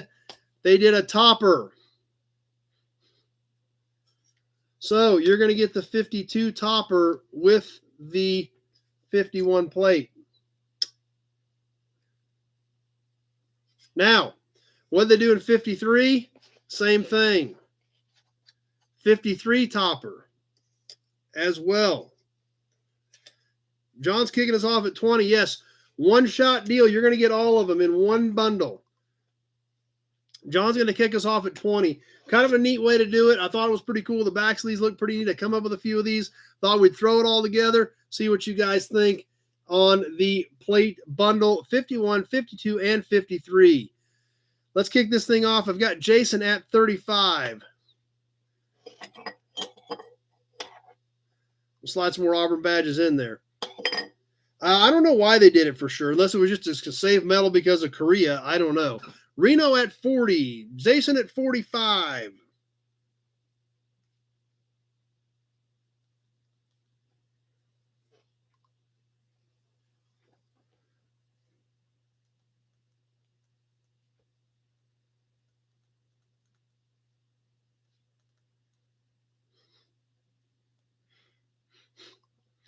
Jason at 45 right now. All three pieces, one money.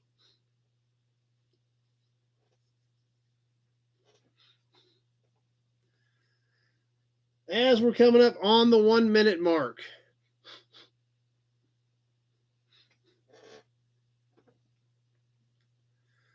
1 minute has now passed. Ticking away on this thing. Keep your eyes out. Watch for the snipers. I'll let you know when we get to the minute 20, minute 30. This is a pretty cool bundle here, I think. Pretty neat stuff all in one deal. Even though the 51 plate's a little bit weak, we're going to mix it all together and make a pretty good package out of it. Minute 20 has now passed. Reno at 46. Minute 30. We are at the minute 30 mark, so please be thinking about your max bid. Now is the time to throw it in there. 20 seconds left to go. 15. 10. Highlander at 50. David W. at 50, but I already had Highlander at 50. 5 seconds left to go. We're just about done here. Kenny at 51. Highlander at 55. And that does it. I had a whole bunch of bids at 55, but the Highlander was first on my screen, so that's all I can go with. Reno at 60 after that, but I had the Highlander at 55.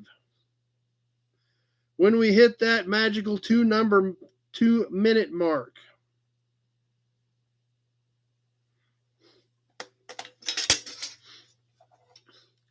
Holy cow, that one got a little interesting there at the end. I was almost trying to have trouble paying attention to everything that was flashing up there.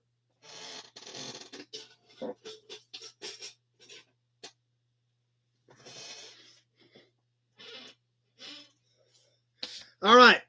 Now, let's do something else super cool. There will be shipping on this one as well, but I think it's going to be worth it. I think you guys are going to like it.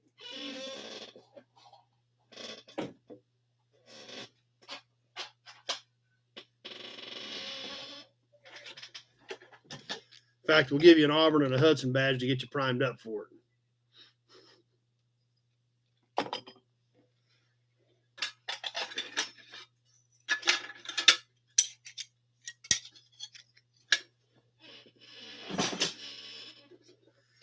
All right. Since this is a little bit bigger piece, not huge, but a little bit bigger, there will be $20 shipping on this piece as well. But like I said, I'm pretty sure I think you guys are going to think that's going to be all right.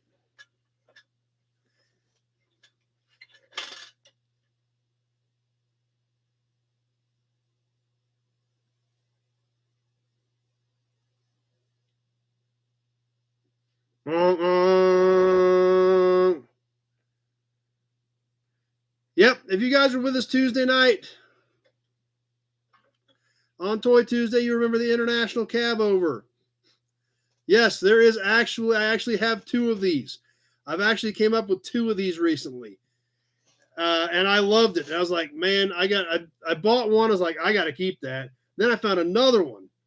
So Jason's already at 40 on this thing right out of the gate. This is the one we looked at the other night. This is a super cool piece. I really dig it. Horns and stuff, the silver's gone off them, but they're not busted up. The grill's kind of the same way. It's not busted up. It does have some wear from use. The bed does open, dumps. This is a hydraulic dump. The lever is right here. Reno is at 60. Yes, it is a TranStar.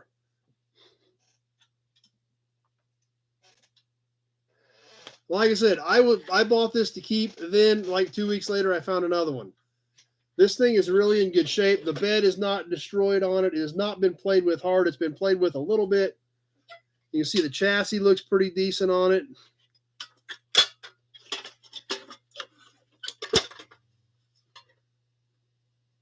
All the tires and the wheels are there. The tanks are there.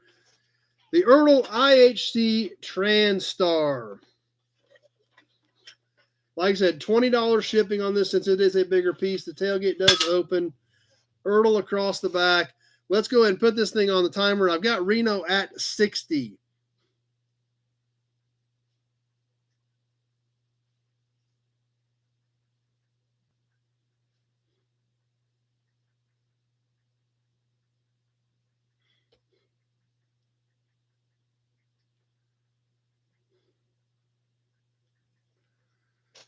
Holy cow, Cat. You must not have drank water for like 3 days.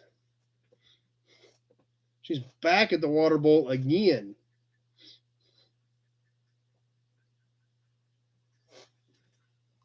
Holy cow. Reno at 60.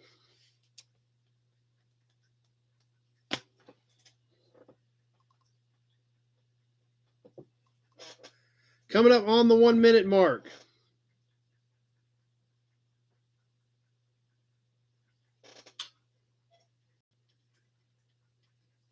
And 1 minute has now passed. I've got Reno at 60.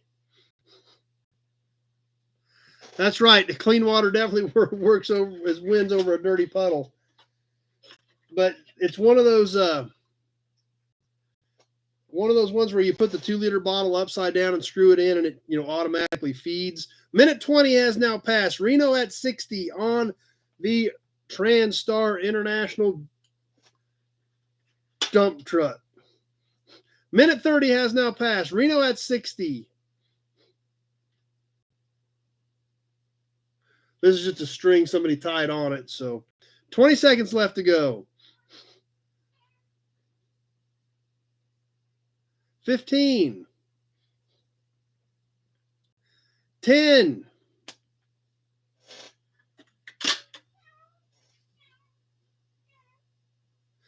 Bill Disk at 68. Tim at 70, and that does it. Tim at 70. Woo, that was like Reno at 75. Yeah, we had Tim at 70 when we hit that magical 200.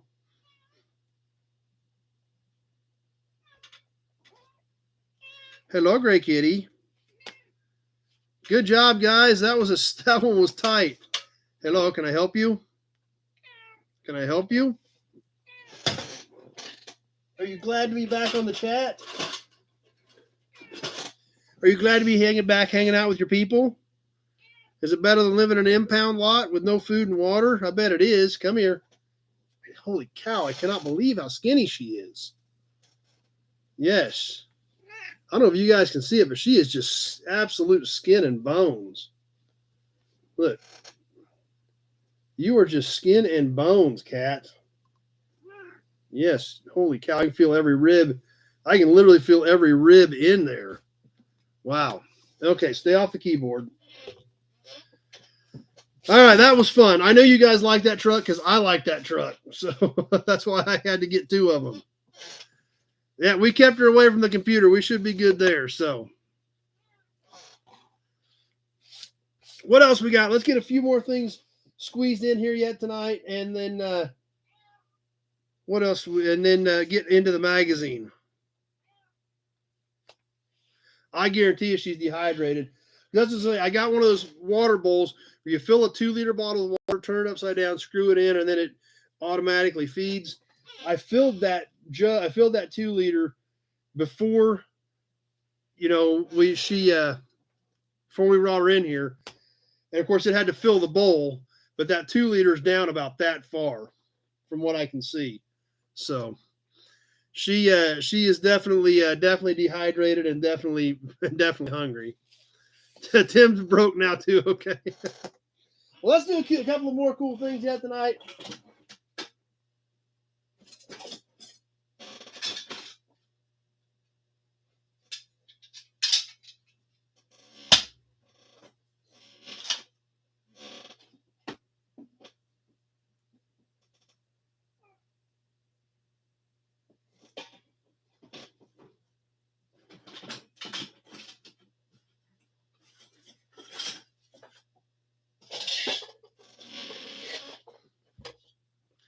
Reno is driving and having his wife do the bidding.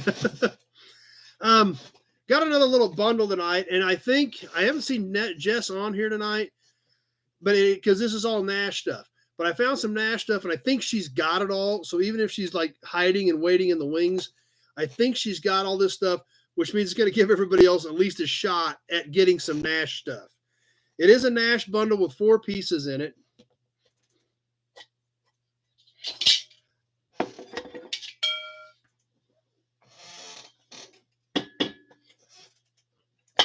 Zach's just going to start us at 20. He ain't even seen it all yet.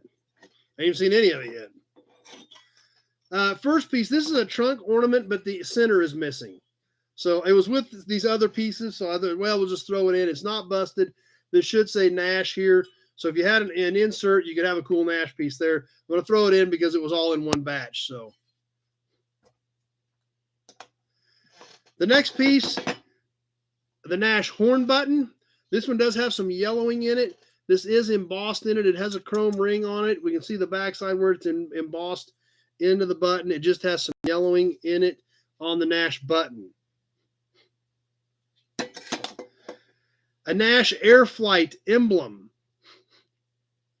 Outcast Projects made it tonight. No, we just got Gray Kitty back, so I think we'll let her stick around a little bit. The Air Flight emblem is 6 1/8 on the little chrome Nash Air Flight. It is flat stud mount. Good chrome on the Nash Air Flight. And the last piece, a Nash cap. This is a little bit different than the other ones we've been doing. This is a stainless cap. This is probably like a mid-50s, maybe late 50s. So the Nash cap, nice shine to it, a few dings and dents. We can see where it was red and some of the reds faded out of it. But there it is, Nash bundle. And like I said, I think Jess has it all, so everybody else at least has a shot this time. All 4 pieces, one money. Zach at 20. Let's go ahead and get this thing rolling. I'll make my notes. Zach at 20 on the Nash bundle.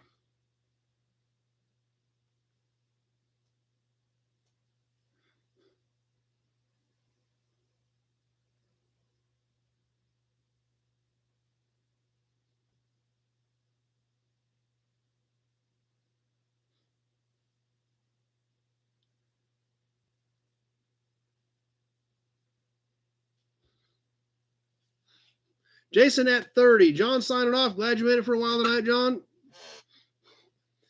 Jason at 30 on the Nash bundle. All going together. And like I said, I think even if Jess is hiding, I think she's got most of this stuff. So y'all got a chance.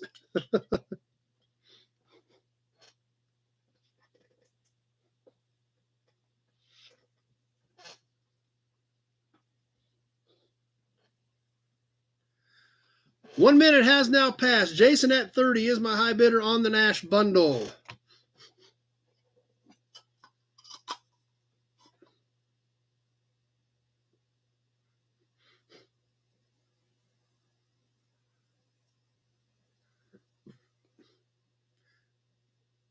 One minute, 20 seconds is gone.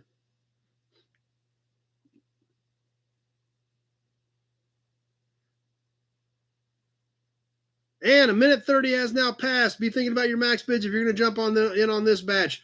Might be one of your only options to get Nash pieces since Jess isn't on, and I think she's got most of this stuff. 20 seconds left to go. Jason at 30. Reno at 40. 15 seconds. 10 seconds. Eric at 45. Bill at 46.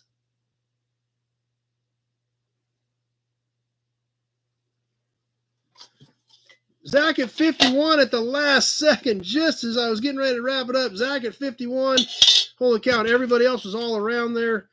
Zach at 51 when we hit that magic 200.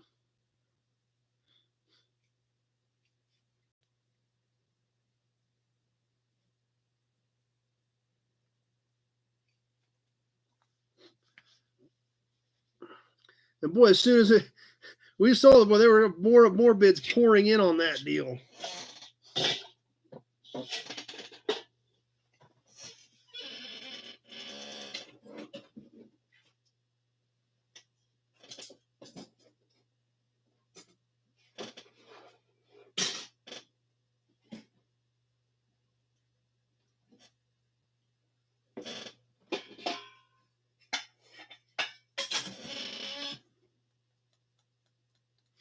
All right, a couple more things lined up here. Bill, this is not even mad. It was a great shot. Yeah. And that's what's great. You guys are all just such great sports about this. We have a ton of fun with it, which is the entire purpose. Zach says, sweet, didn't have any Nash stuff, so that worked out well. Like I said, since Jess already, I think, has most of that and whatnot tonight, at least you guys had a chance. Let's do One more badge bundle, one more cap, and one more plate, and then get into the magazine. Zach's broke. Hopefully nothing else cool pops up. I got 3 more things to do tonight. We'll do those, and then we'll wrap it up.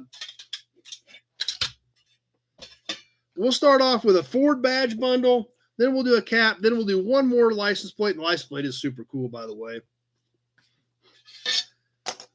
But what we're going to do here on these Ford pieces, this is a 1963 front fender ornament. This is the one that sits up on the peak of the fender. Got the Ford star in it. Better should have warned you about sunglasses. Nice straight piece. Few pits, but bright chrome. Cool piece. Has a little bit of a curvature to it where it mounted on the fender. But these are neat pieces. The other Ford piece that's going with this one. This is a 1951 car, and this is kind of a cool piece. Deluxe. That's right. Number 1 is a Ford cake knife. That's kind of slice it up. This is a deluxe badge off the side of a 51 car. This is pretty cool. Has like a rocket ship here, right down the middle, like wings off of both sides with the deluxe down it. You look at this part just right here, it literally looks like a rocket ship with the streaks down the side surrounding the deluxe. Kind of a cool piece. This is stainless. It is flat. It had clips on the back, so you can kind of do about whatever you wanted to do with this one. Neat piece. Eric's going to kick us off at 30 on both of the Ford pieces. Let's get this thing on the timer. I've got Eric at 30.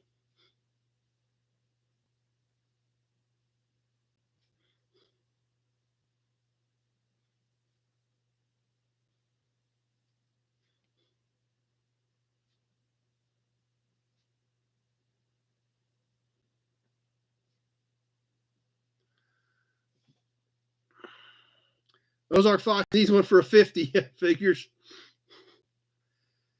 Eric at 30. Brandon's got to jump off. Glad you made it tonight. Glad you hung out for a while, Brandon. Appreciate you being here.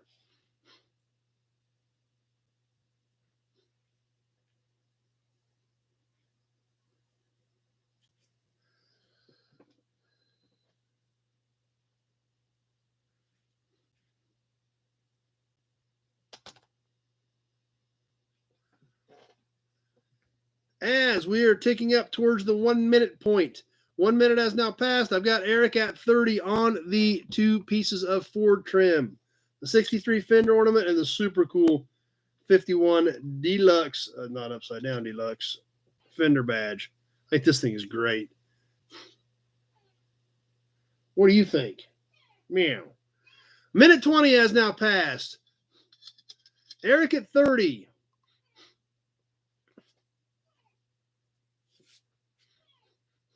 One minute, 30 seconds is now gone. Eric at 30 is our high bidder.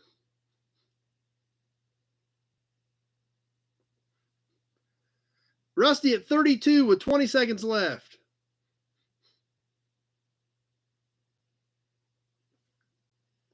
Mark at 40, 10 seconds left. Mark at 40, Eric came in at 40, but I had Mark first. Eric at 41, 5 seconds to go. And that does it. Eric at 41.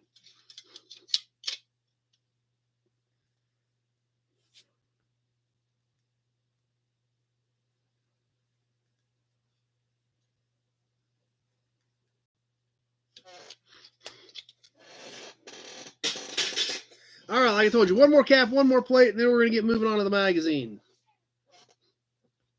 Anybody ask you? Yeah, that's what I thought.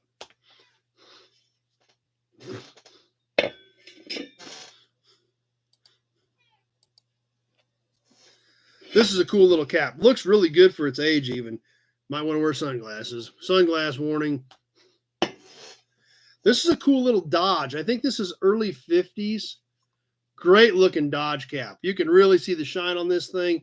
A lot of the original red lettering in it. Kind of a ring around here. This is a stainless cap with a steel ring on the back. I see myself in it. It's like a mirror. I could shave in it or something. Do my hair. Check it out, guys. Jason at 40. Neat little cap. Let me give you the dimensions, and then we'll kick this thing off. 9 inches in diameter. Jason at 40. Great looking little Dodge cap. Let's get this thing on the timer.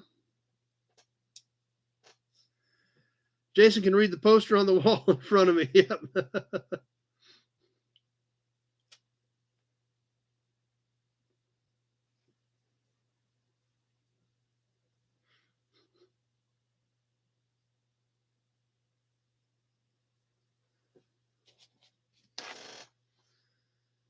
And we are live on this one. Jason at 40. This is a good looking little cap. It's got a few dings and dents in it, but overall, this thing looks pretty darn slick.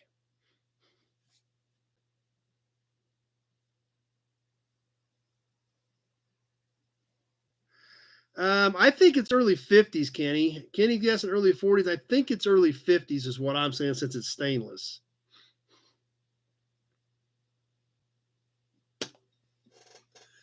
Jason at 40 as we're coming up on the 1 minute mark.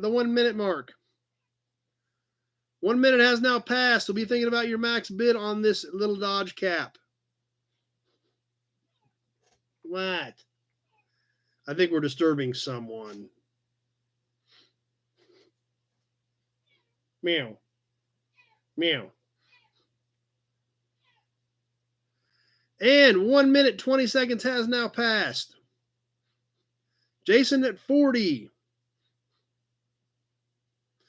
Big Jeff says we need a tour of the office, not through a hubcap. I might have to do that sometime. 1 minute, 30 seconds has now passed. Jason at 40. I think Jason's getting a little nervous. 20 seconds left to go. Mark at 50. 15 seconds. 10. Zach at 56. Mark at 60, and that does it. Or no, Bill Disk at 62. I had Bill Disk at 62 first. Bill Disk at 62. They all kind of hit right there at the same time. Bill Disk at 62 on the little Dodge cap. That's a good looking cap.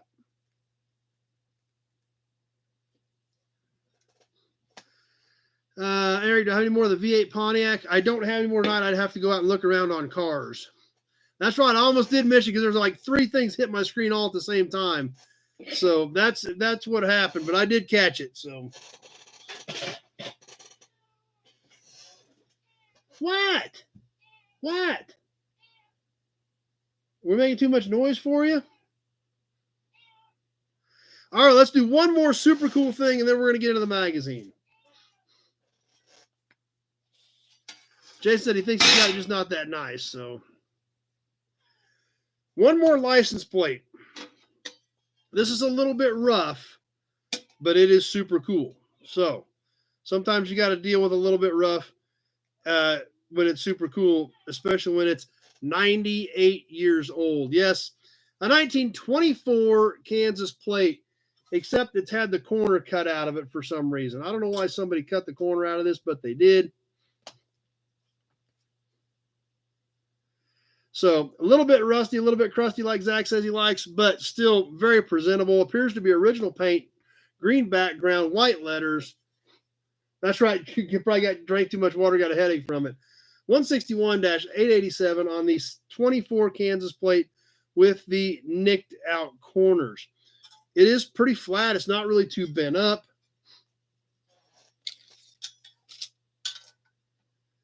It is 15 inches by 5 3/8. So this is a little bit longer, 15 by 5 3/8 on the 1924 Kansas license plate.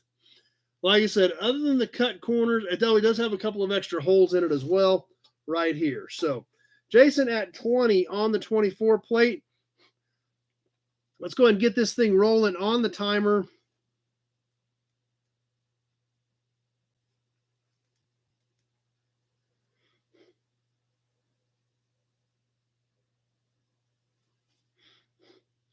Last piece for tonight. Got to go get plenty of Jack, but I'm out of Coke. We'll give you an Auburn badge for that. Eric at 30. Last piece for the night. We need to get into the magazine and keep on rolling because we got a lot of cool stuff to check out there as well. Eric at 30.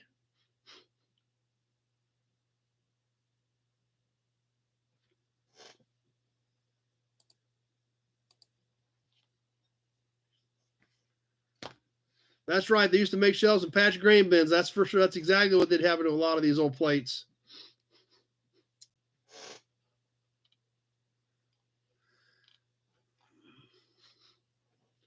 One minute has now passed. I've got Eric at 30.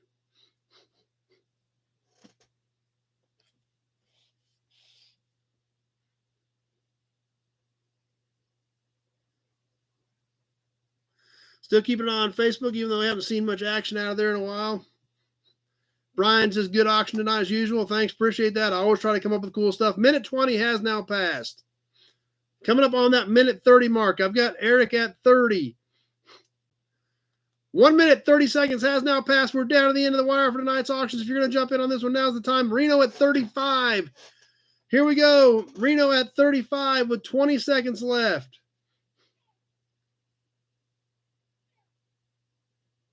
15.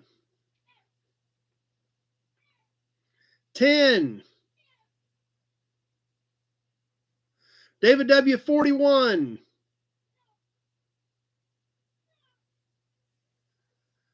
And that does it. David W. at 41. Reno came back at 45, but we were a couple seconds too late.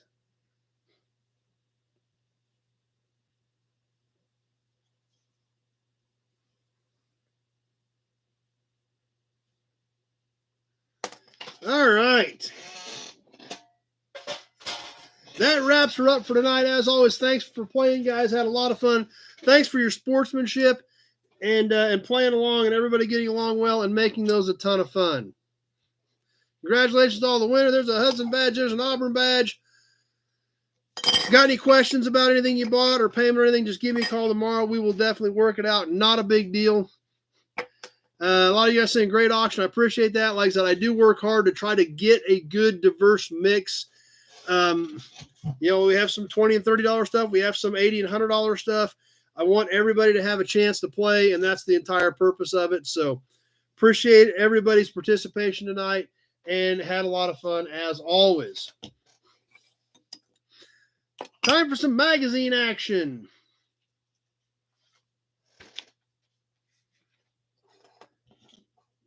Yep, that's right, John. I mean, cutting up old signs and cans for patch panels was not a big deal at all back in the day. Did it on a pretty regular basis. So kind of crazy, but that's what happened to a lot of that stuff.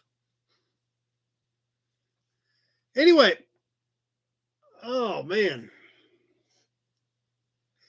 Back to the magazine from last week to catch the back half of the April 1962 issue of Speed Mechanics. One out of the viewer box we got a couple weeks ago. We've got a couple other cool magazines from this viewer box that we're going to be working through. Tonight, we're going to catch the back half, the second part of the April 1962 issue of Speed Mechanics, with a cover price of 35 whopping cents. Excuse me. Tim says it was a great auction, but his bank may disagree.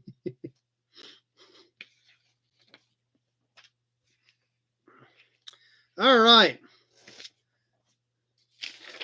Let's skip partway through this magazine to get to the back part since we covered the front part last week. Now, obviously, DIY today means something a lot different than DIY did back in the 60s, apparently, because they literally have a magazine article or an article in this magazine called A Challenging Project. Make your own wheels. Yes, this guy literally made his own wheels, his own molds, and had his own wheels poured because he wanted a certain offset. Now, in today's world, you just measure them up and you can basically order anything you want. In fact, my buddy Mike Keller, Verified Fabrication, literally designed and sells his own tool for this exact purpose. So you can order the exact size wheel with the exact offset based on your build to know you get the right wheel. Back then, you couldn't just do that. You couldn't just call up the wheel manufacturer. You couldn't call Jegs. You couldn't call some and say, I need this style of wheel and this bolt pattern with this diameter and this offset and this width, this offset, this bolt pattern. You couldn't do that. This guy literally just made his own. So this is a heck of a DIY. Made his own molds, cast his own wheels. Craziness. Not something you see people doing. Yeah, that's right, Randy. No such thing as a CNC machine. You didn't just chuck them up and punch the buttons in and start cutting it. And I thought it was kind of wild. Yeah, back when men were men, that was for sure. And it was kind of weird. And the reason they did it is they needed a really wild offset because he was using an English Ford front axle with Fiat aluminum brakes. And that meant the way the geometry laid out, he needed a wheel that had a really weird offset to push it out. And they even admitted in the article that, under normal conditions, this probably wouldn't be good on wheel bearings, but this was on a competition car where it was regularly checked. And look at the offset they came up with on this thing. I mean, like the whole tire and wheel are literally sticking out past the hub. It's like there's nothing back over the hub the way it looks. But in this particular application, that was what they needed. Zach's back. His internet went down, but he's back. So, actually, Zach, yes, you did. Come to think of it, let's catch that here real quick as soon as I put this down. But yeah, they had to cast their own wheels to get this wild offset. I'm glad you brought that up, Zach. You got a Missouri license plate in last month's drawing. You were the third name out, and you got a Missouri plate from the 80s, the burgundy Missouri plate. So I will get that in your box as well. Are we disturbing you? Pieces is a cool looking offset. Yeah, they said probably wouldn't be good on wheel bearings, but the next article in here, the 150 mile per hour plus roadster. Now we've got to remember we're in 1962. Keep the car stable at speed. That's right, Randy. So Zach doesn't have a Missouri plate. Perfect. That worked out great. Glad you like it. We'll get that in your box going out this week. But this roadster, and there again, we got to remember we're in 1962 because this thing is once again, like we've seen in some of the other cars in this magazine, packing blown Hemi power. Blown Hemi power, period, in 62 was still extremely rare. You know, the Gen 1 Hemis were out there, but they'd only been building it for 11 years. They came out in 51. There wasn't a lot of that stuff available. So that's right. They didn't have spacers in the 60s, apparently. But this blown Hemi and this little roadster, pretty hot setup for the day. And there again, pretty exotic. Not a lot of Hemi stuff out there. And the good Hemis, the 354s, the 392s, 56, 57, 58, you're looking for engines out of 5-year-old cars. That's right. Imagine going that fast, 150 miles an hour in that thing. Yeah, that's true. You know, not a lot of interior space, not a lot of safety equipment, one little roll bar back there, not a heck of a lot. But that's what's cool. That's right, Randy. That was some high dollar stuff back then, running a blown Hemi.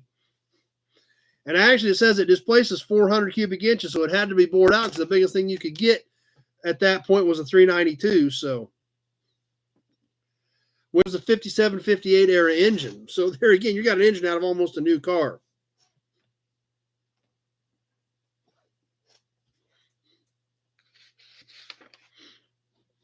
The next car in this magazine is a custom, and this actually took me a second to even realize what the car was.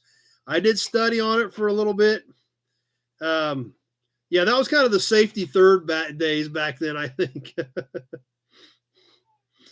But this car actually was a Wichita, Kansas car. I don't know anything about it. I just happened to read it was from Wichita, Kansas.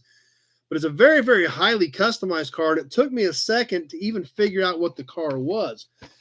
The Exotic Exota is what the car was called, but a pretty wild custom. Now, you got to remember, we're in 1962.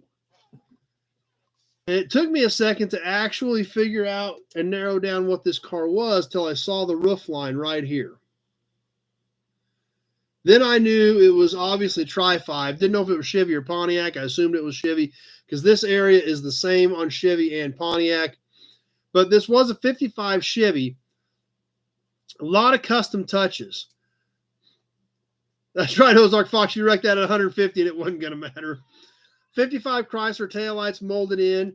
58 Ford side moldings. Yeah, too much chasing the cat today. Actually, we did deal with her for quite a while this afternoon. So, but this is a pretty sharp car. Like I said, it was from Wichita, Kansas. Obviously, I have no idea whatever happened to it, and have never seen it. But it was there again. This car is 7 years old. 55 Chrysler taillights, 58 Ford trim. That stuff these are pieces, it's like literally taking a 2015 car and customizing with all these touches. Look at the headlights. Obviously, definitely not stock 55 Chevy headlights in this thing. Pretty wild build for 62.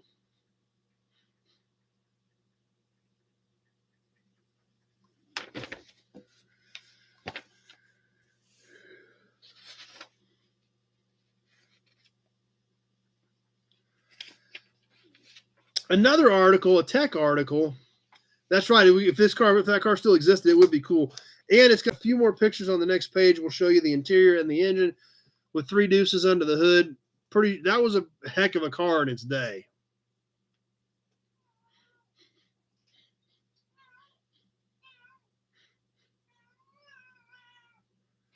Thanks, Leo. I appreciate the support on that. The next article is a tech article, and I almost blew by it, but then I got to thinking about it, and it was kind of weird. And I didn't realize this was such a big deal in 62 because that's something I hadn't even really heard about. How to chop. Now, obviously, seeing a headline, how to chop in a custom magazine in 1962, pretty common. But then I read the rest of the headline. How to chop and re-drill a flywheel. Yeah, a flywheel. I'm sure some of you guys have heard of this. I have not. Next to porting and milling cylinder heads, chopping a flywheel ranks high on the hot rodders must be done list. And I was like, I've never heard of that. That was a little bit different to me. But they literally machined them down to take extra weight off the flywheel. And apparently it was the thing to do in 62, how to chop and re-drill a flywheel. Michael from New Jersey signing off on Facebook. Glad you're with us for a while tonight. Yep, good vibrations. That's true. This, like I said, this was pretty common in 62, but to me it was a little bit different. And they had a whole tech article on it showing it all how it worked. I mean, it was a pretty in-depth article. Yes, hello, kitty. You come back to help? That's right, David W. Anything to get an edge in racing, that's what they would do. Yes, you. What? Yep, goodbye, feet. that did happen to a few people, including Don Garlitz.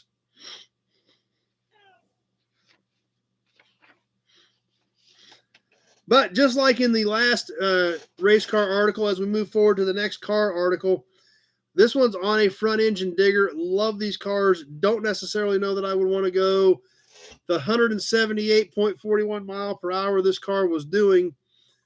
But it is a pretty awesome looking machine, and it would be cool to have. That's right, Dennis. It's there, and that's what it was. Spinning less weight. That's why they took material off of them. Light and flywheel, higher RPMs. Randy still lightens the flywheels on his VW drag engine. So, anybody ever remember a Simca? Yeah, I've heard of the Simcas. But this front engine digger, honey of a bee, once again packing blown Hemi power. But this is just such an awesome looking car. Definitely period correct.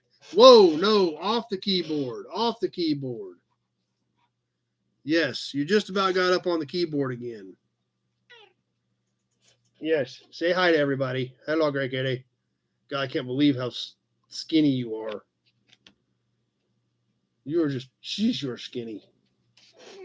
All right, you sit over here.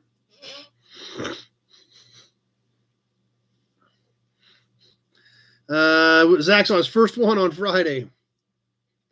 Yep. Randy says, welcome home, Great Kitty. But this little digger, it's just such a great looking car. Houston, we have a problem, Great Kitty. Yes, we do. There again, just for that era, this thing just looks right. Big, massive blown Hemi sitting behind it. Like I said, I don't necessarily know that I would run around 175 mile an hour in it, but just such a just the exactly what you would picture in your brain thinking about a front engine digger from that era. Big job. We cut a 555 Cummins flywheel for an L10 Cummins in Michigan front end loader, and it worked great. I bet she has gained a pound in water tonight. That wouldn't surprise me. And she's back eating again. They were very brave, John, that's for sure. And it definitely is a sweet ride, Kevin. But like I said, when you imagine in your head front engine drags from the early 60s, this is what's there, at least for me. So we got some great rides to check out in tonight's magazine for sure. And we flip the next page and we're back to another custom. A custom 56 Oldsmobile. There's some really neat things about the car as well. So we're going to flip this up and check this out. They do it first and see if it gave them an edge. Yep, that's for sure.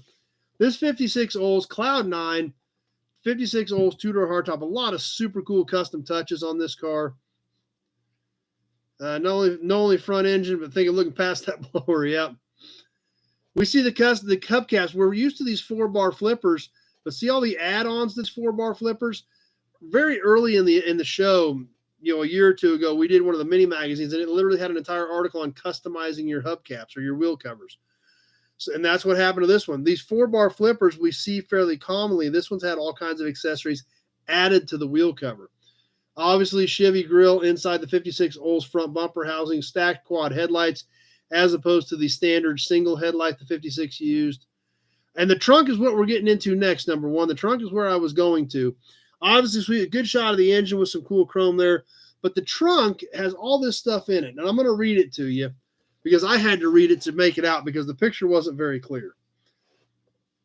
Above, fully upholstered and show-furnished trunk has all the safety equipment, which you can kind of see some of that. It's got like shows the gas cans and some of that type of stuff over here, gas, oil. Has all the safety equipment plus a bar and speakers. Yes, they put a bar in the trunk, which, I mean, I got to respect that. So when you look over here, if you look real close, and it's tough to see, but they literally have their bottles and glasses and a bar built in the trunk. I mean, hey, it sounds like a great plan for a car show to me. Put the bar in the trunk, pop the trunk, the party's there. Speaking of the bar, we'll give you all an Auburn badge.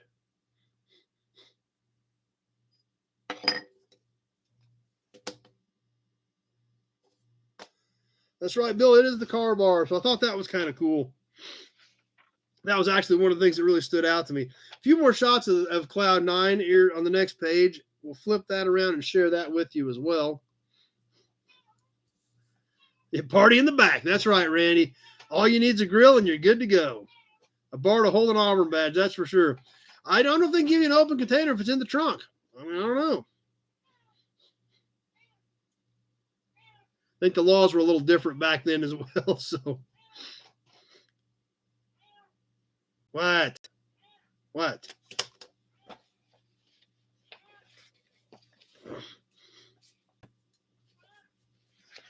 Couple more cool things to check out. Like I said, so many great cars in this magazine, including the next page called Baby Doll. On this little roadster, all customized with the touches you would expect for that day. Packing a Edelbrock headed flathead with 44 juice brakes, flipper hubcaps. Big job. Cop pulled you over back then. You just poured one for him. Pete dug the louvered hood on that one. Here another stereotypical quintessential early 60s hot rod with a little, probably a T-roadster body, flathead, finned aluminum heads, motorcycle fenders, flipper hubcaps. That's right, Ozark. Some limos do have a bar in the back seat. What are the taillights in the Olds? Let's flip back to that and check real quick. I don't remember if it's set or not.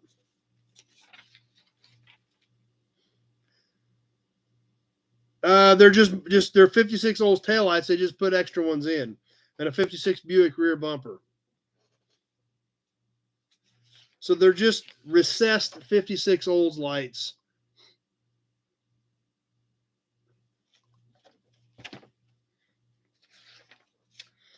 But this little baby doll, like I said, yeah, Leo just says more sweet golden goodness. Like I said, everything in this magazine stereotypical for that era, which is what makes it great. That's what's fun to look back at this stuff.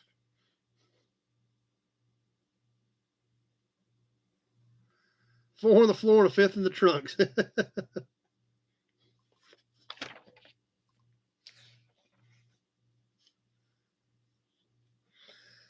Now, the next article we're going to check out, this is kind of cool. What's hot? I love doing these what's hot, new products, things like that sections when we get to these magazines, because we're literally going back in time 60 years to look at these magazines, study these articles, and it's always cool to look at the new products or what's hot type articles at that time.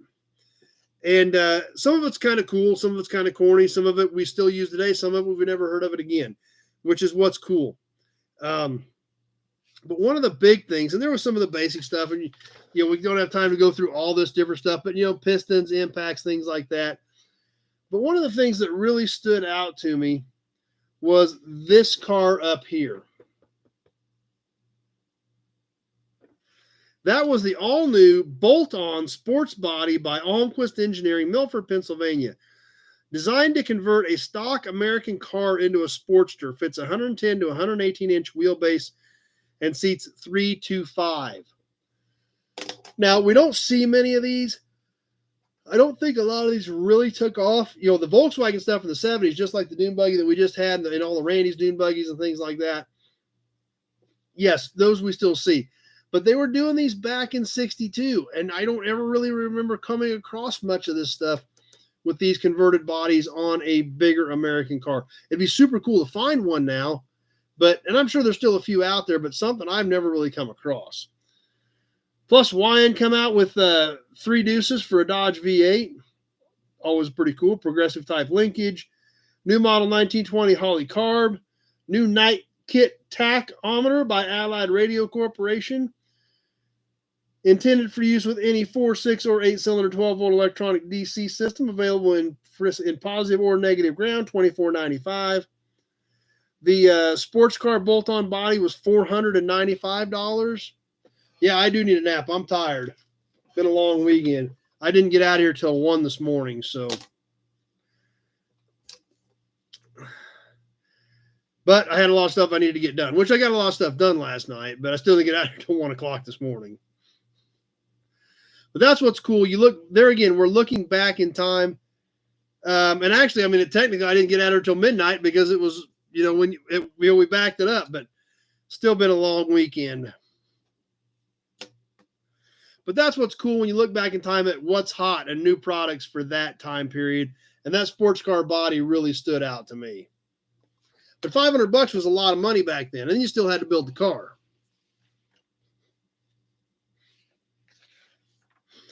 And one more custom that we're going to check out in tonight's magazine before we get into ads. There's not very many ads in this magazine.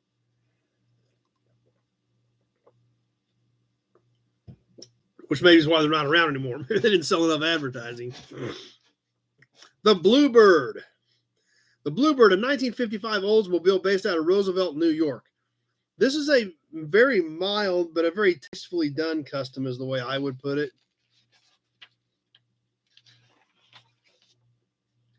But what kind of stands out about it, like I said, it's a 55, good-looking car, and it's subtle.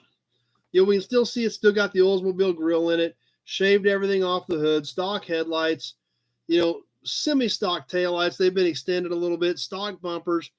But this is a 4-door hardtop. 55 was the first year you get a 4-door hardtop, and it was just Buick and Oldsmobile. Chevy and Pontiac didn't even have a 4-door hardtop in 55, so not a very common car. Took this pillarless sedan that was new for body style in 55, built a custom out of it. This is 62. This is a 7-year-old car, but just a very nice, tastefully done, clean 55 Oldsmobile.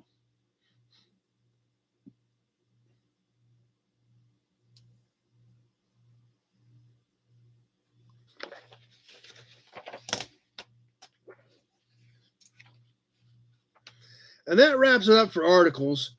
But, they were all great. Even the tech articles were pretty cool. Obviously, tons of cool hot rods.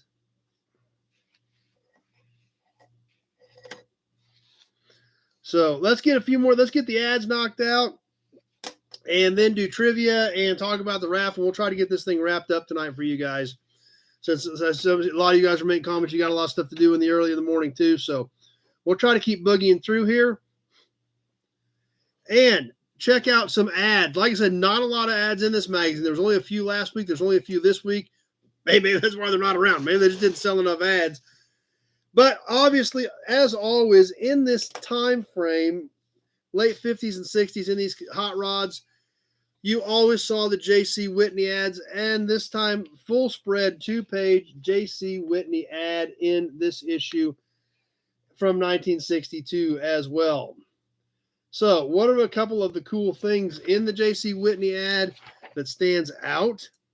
You could get candy apple spray paint for $2 a can. Chrome-plated wire looms. Hubcap spinners. Add-on hubcap spinners for $1.79 a piece. Exhaust cutouts. Color dye for lamp bulbs if you wanted to color dye your lamp bulbs. Shaggy rear deck mat. Yep, you could order yourself a shaggy rear deck mat for your package tray. John's gonna crash, gonna bail off. Glad you made it tonight. Jason digs the old custom song. Mike's got to sign off. So tons and tons and tons of cool stuff in the J.C. Whitney ad. As always, it's always fun to pick out a couple of cool things that they have in the J.C. Whitney ad to check out.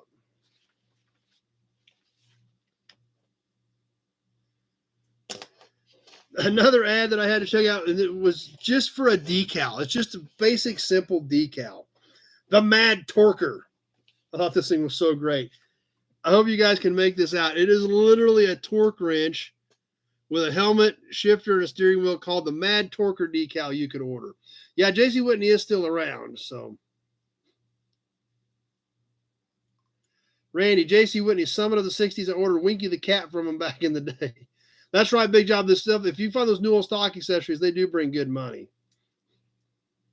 Ozark Fox first ordered from in junior high. Yes, I see you, Gray Kitty. I thought that was such a cool piece, though. The Mad Torquer. Speaking of stickers, yeah, we need to get stickers, Pete. That's true.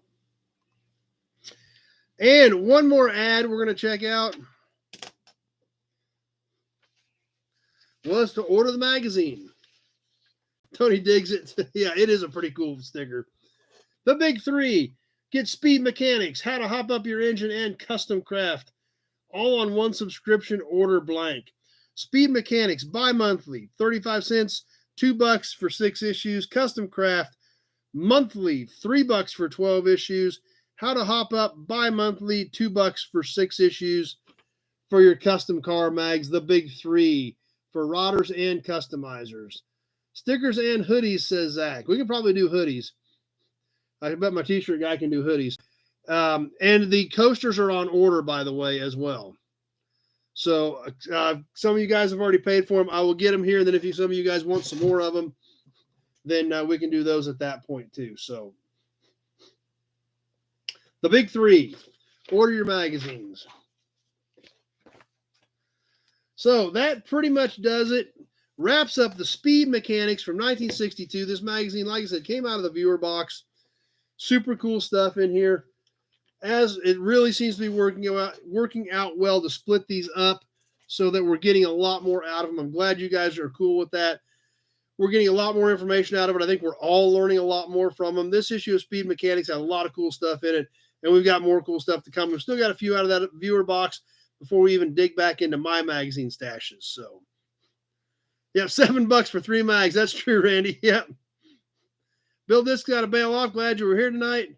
Glad to see Gray Kitty. Yep, good. Everybody's happy to see Gray Kitty again. Yes, coasters are $8 a piece. And I did talk to my guy. He said it'd probably be a few weeks, so I should hopefully have them next weekend.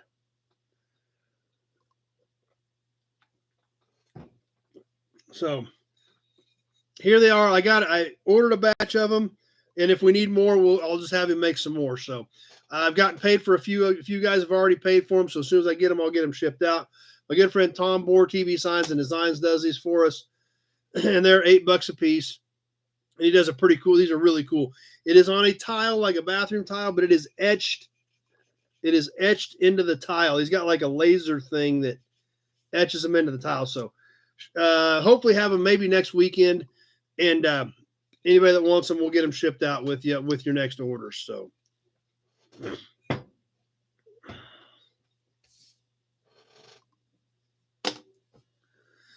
Zach wants a couple perfect.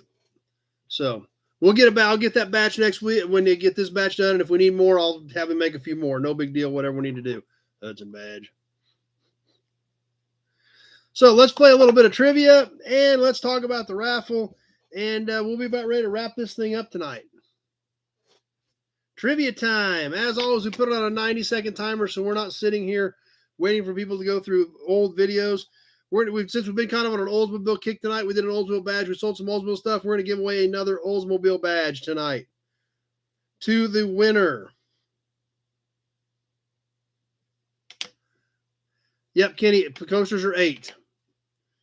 And then if you want them shipped separately, they'll have extra shipping on them. But most of them I'll put in with your auction winnings. So they'll be $8 a piece just for the coaster themselves.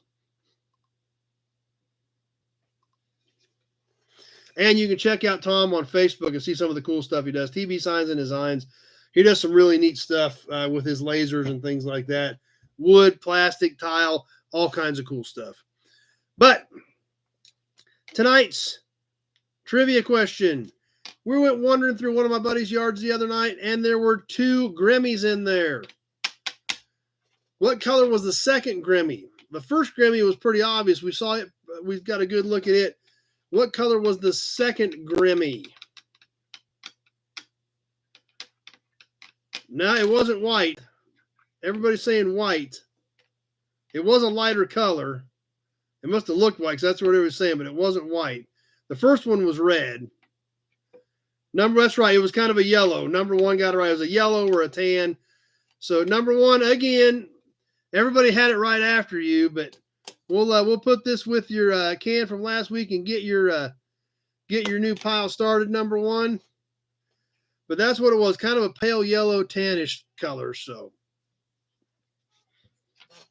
we'll put that back.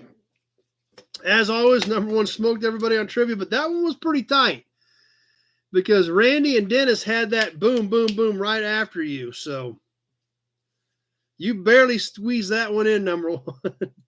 Number 1, our big job congratulating before the question. Yeah. Zach knew it, but he was too busy sending money for coasters. Yeah, that's right, number 1. That's why we keep piling them up before I ship them to you, because it's not cheap to send even a small box to you. Yep, Jason was there. You guys were all, it was actually, yeah, Randy, Dennis, and Jason were all, boom, right there within, a couple of seconds.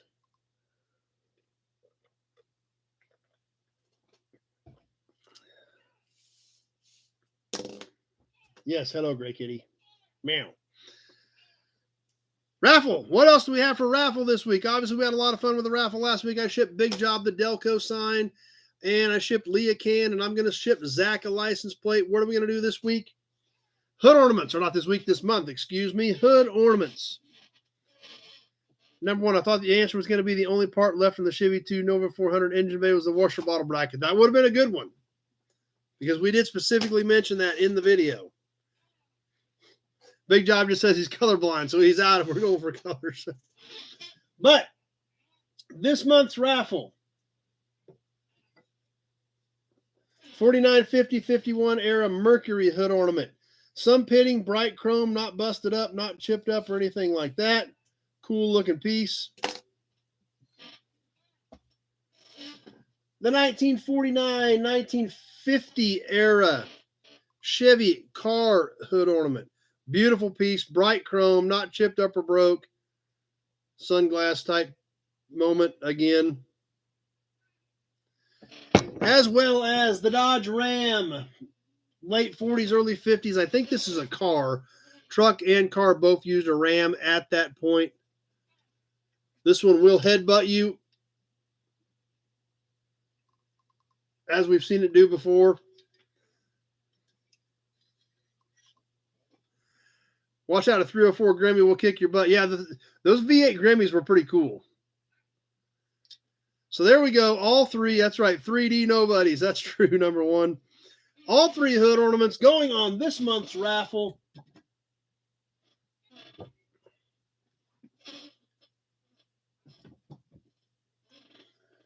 I got to be careful. One of these nights I'm going to lean back, smack the wall, and they're going to fall off and hit me on the head. But Kenny just guessed blue. So that one's going to be fun as well. Second prize is going to be a small ornament. We've already pulled that out, and then we'll pick something out for third prize. So second place will also be a small ornament this week or this month as well for the raffle. What else is coming up? What's coming up this week on videos? I got one more video from my buddy's yard, and I got one Chevy truck we've got to do a video on yet as well. I may get out on the road this week. I'm going to try and get out. I've got some stuff I need to do. I've been talking to my good friend Doug Prey at Auburn Duesenberg, and he's got some cool stuff going on down there. He said we ought to come down and do some videos on. So I may kind of make a loop down through Oklahoma and see Doug. It just depends on our schedules if we can make that all coordinate. Zach paid for his auction, bought coasters, and is already in for the raffle. Perfect, Zach. So we'll see if our schedules coordinate, because if our schedules coordinate, then we're going to have some cool stuff from Auburn Duesenberg, because we always do. If you guys have not caught some of those videos that we did down at Oklahoma with Doug Prey and Auburn Duesenberg, I've got a whole playlist on them on the channel. Check out it. It is literally just called the Auburn Duesenberg Company playlist. There is some stuff on there that will blow your mind. The front wheel drive Cord transmissions. How did they shift? The transmission was in front of the engine. You couldn't, and this is in 36 and 37. You couldn't have a stick or a lever sticking up through the floor on the top of the transmission, because the transmission was out in front of the motor under the radiator. Would not have worked very well. They were electric over vacuum shifted 4-speed transmissions. We did a video that showed you how that transmission shifted, how the lever in the car worked, and then Doug actually walked us through the shifting pattern on a reman unit they had sitting there on the shelf. Amazing stuff like that. Some of these Auburns will blow your mind. The boat tail speedsters, the 34 Salon. I mean, just stunning cars. So I'm hoping our schedules coordinate so that we can get down there and visit with Doug again. Haven't been down there since June, but it's always a great time, and they always have cool stuff going on down there. So that's right. Somebody said Auburn says big job. Number one says have Dad on for Christmas and Thanksgiving chats. He needs to pick an engine for the raffle. Tim's going to sit payment up on the show tonight. Perfect. Tim, if you got any questions, give me a call tomorrow. Transmission in front of engine sounds very fire truck.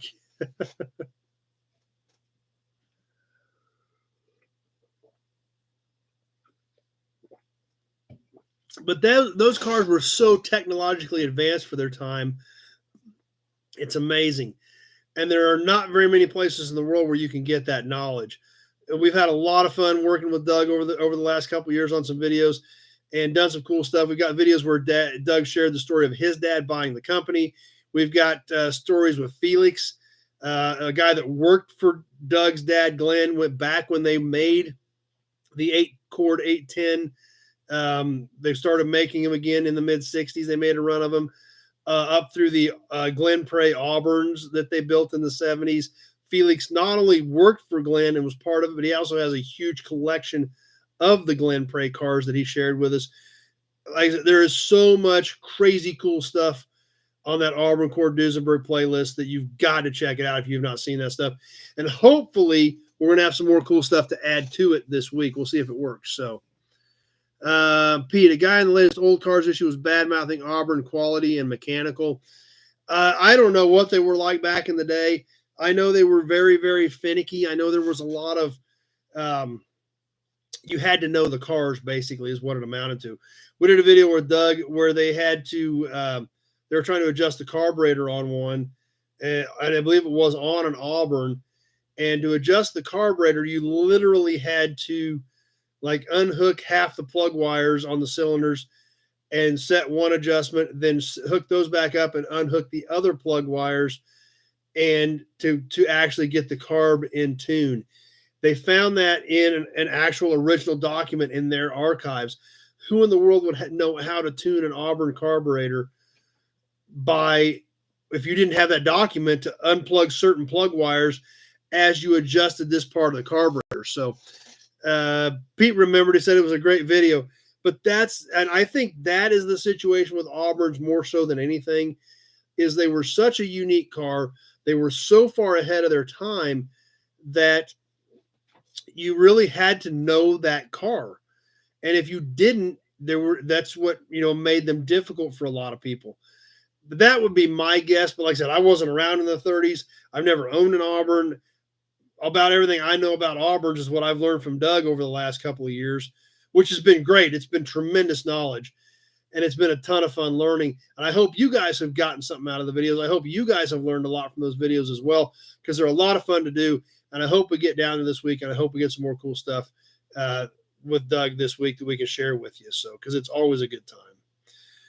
Anyway, number one, look, enthusiasts didn't work in the factories. The kid who got some girl pregnant, they can smell the beer before he gets to the square foot apartment. That's right. Yeah, that's true. That's, the enthusiasts didn't work in the factories and do this stuff. So, but I think that was it as much as anything. I mean, Auburn's were a premier luxury car. There was no doubt about it. The whole company was Auburn, Cord, and Duesenberg. They were all an important pieces in time, and they were all premier luxury cars that were very innovative. And sometimes innovation can get out ahead of your buying public. So I think that had a lot to do with it. So Auburn badge. Speaking of Auburns. But anyway, we'll see if that all comes together. We'll see if we get out on the road, see if we get some more cool stuff. If not, like I said, I got some stuff around here I need to shoot. And we still need to do some stuff in the new yard, and still got to get some more cars picked up. Zach, back in the year, Zach said that, and that's true. Like I said, nowadays they tell you don't drink the contents of the battery. Back then, a lot of owners did work on their cars, and if you didn't have those factory documents, sometimes that stuff would be pretty tricky. So that's for sure. So, cords. You were saying it about cords, and then again, cords were even more innovative with the front wheel drive, the superchargers. And if you didn't know that stuff, there again, those transmissions, they were finicky. They were literally electric over vacuum shifted, and we show you all that in the video. If you didn't know that stuff, I mean, that stuff was so far. This is in 1936. Electric over vacuum shifted 4-speed manual transmission in today's world would be kind of weird. This was in 1936. So trying to devote an entire week of picking up cars and live stream the whole thing all day. I think you guys would get bored of live streaming everything, but we'll see what we can do on doing some more lives. I do try to do some lives when I'm picking up cars, kind of show you as found. Just depends on time and things like that. So, whoops, drop the Auburn badge. Can't have that. Big job. Can we do a pledge for Norman to cover a gift package for her? Yeah, I'll dig out some license plates. I'll have some more for the auction next week, of course, but I'll pick out 2 or 3, let you guys look at them and see what you guys think. And everybody wants to throw a few bucks in, and we'll ship it to her, as well as the plate from the viewer box that somebody sent her a Canadian plate to add to her collection as well. So, A Day in the Life of Nobody might be an international hit. Doubtful. Maybe, but doubtful. I don't think it would be quite that interesting. So,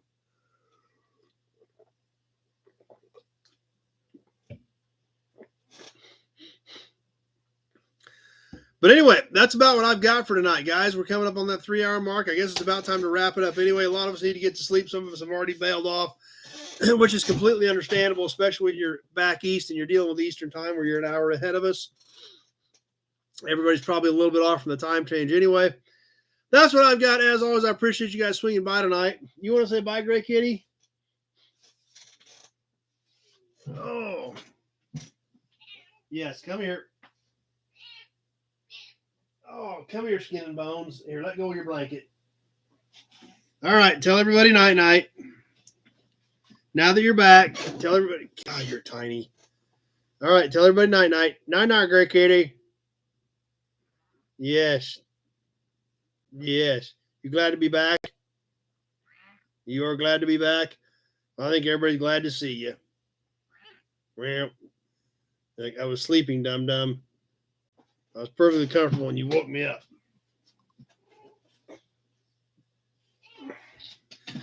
So, anyway, let's see. What's Zach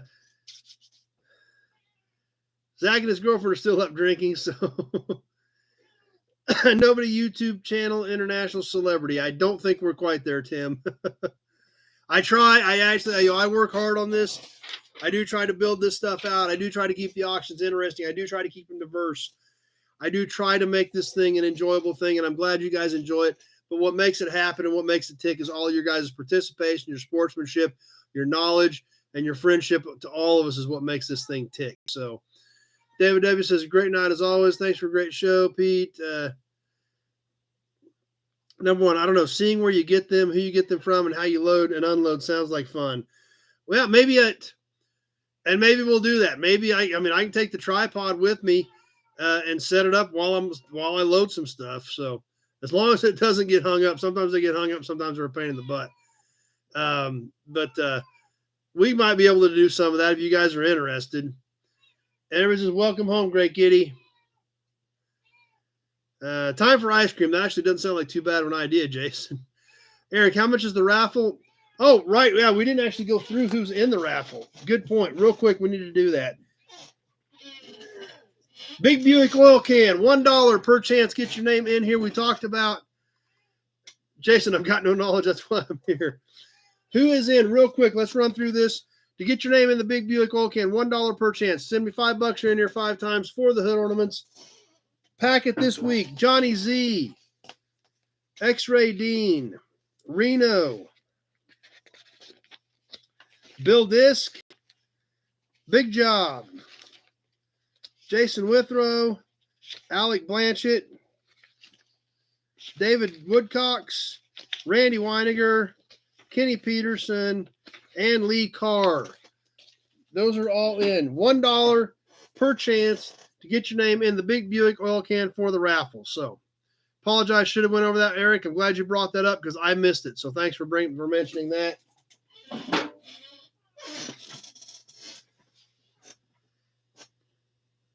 Yeah, we did want to get her back once we seen her, especially for as spooked as she was. Didn't know what happened, but man, she was scared. But yeah, I'm glad we did get her back.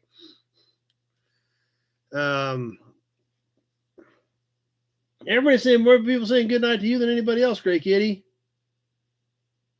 That's all you get, huh? Yeah. Well, she is resting comfortably. I'm glad that for as spooked as she was, because like I said, today I couldn't get within 30 feet of her. So obviously she settled back in. Whatever it was, getting her back in here calmed her down pretty quick.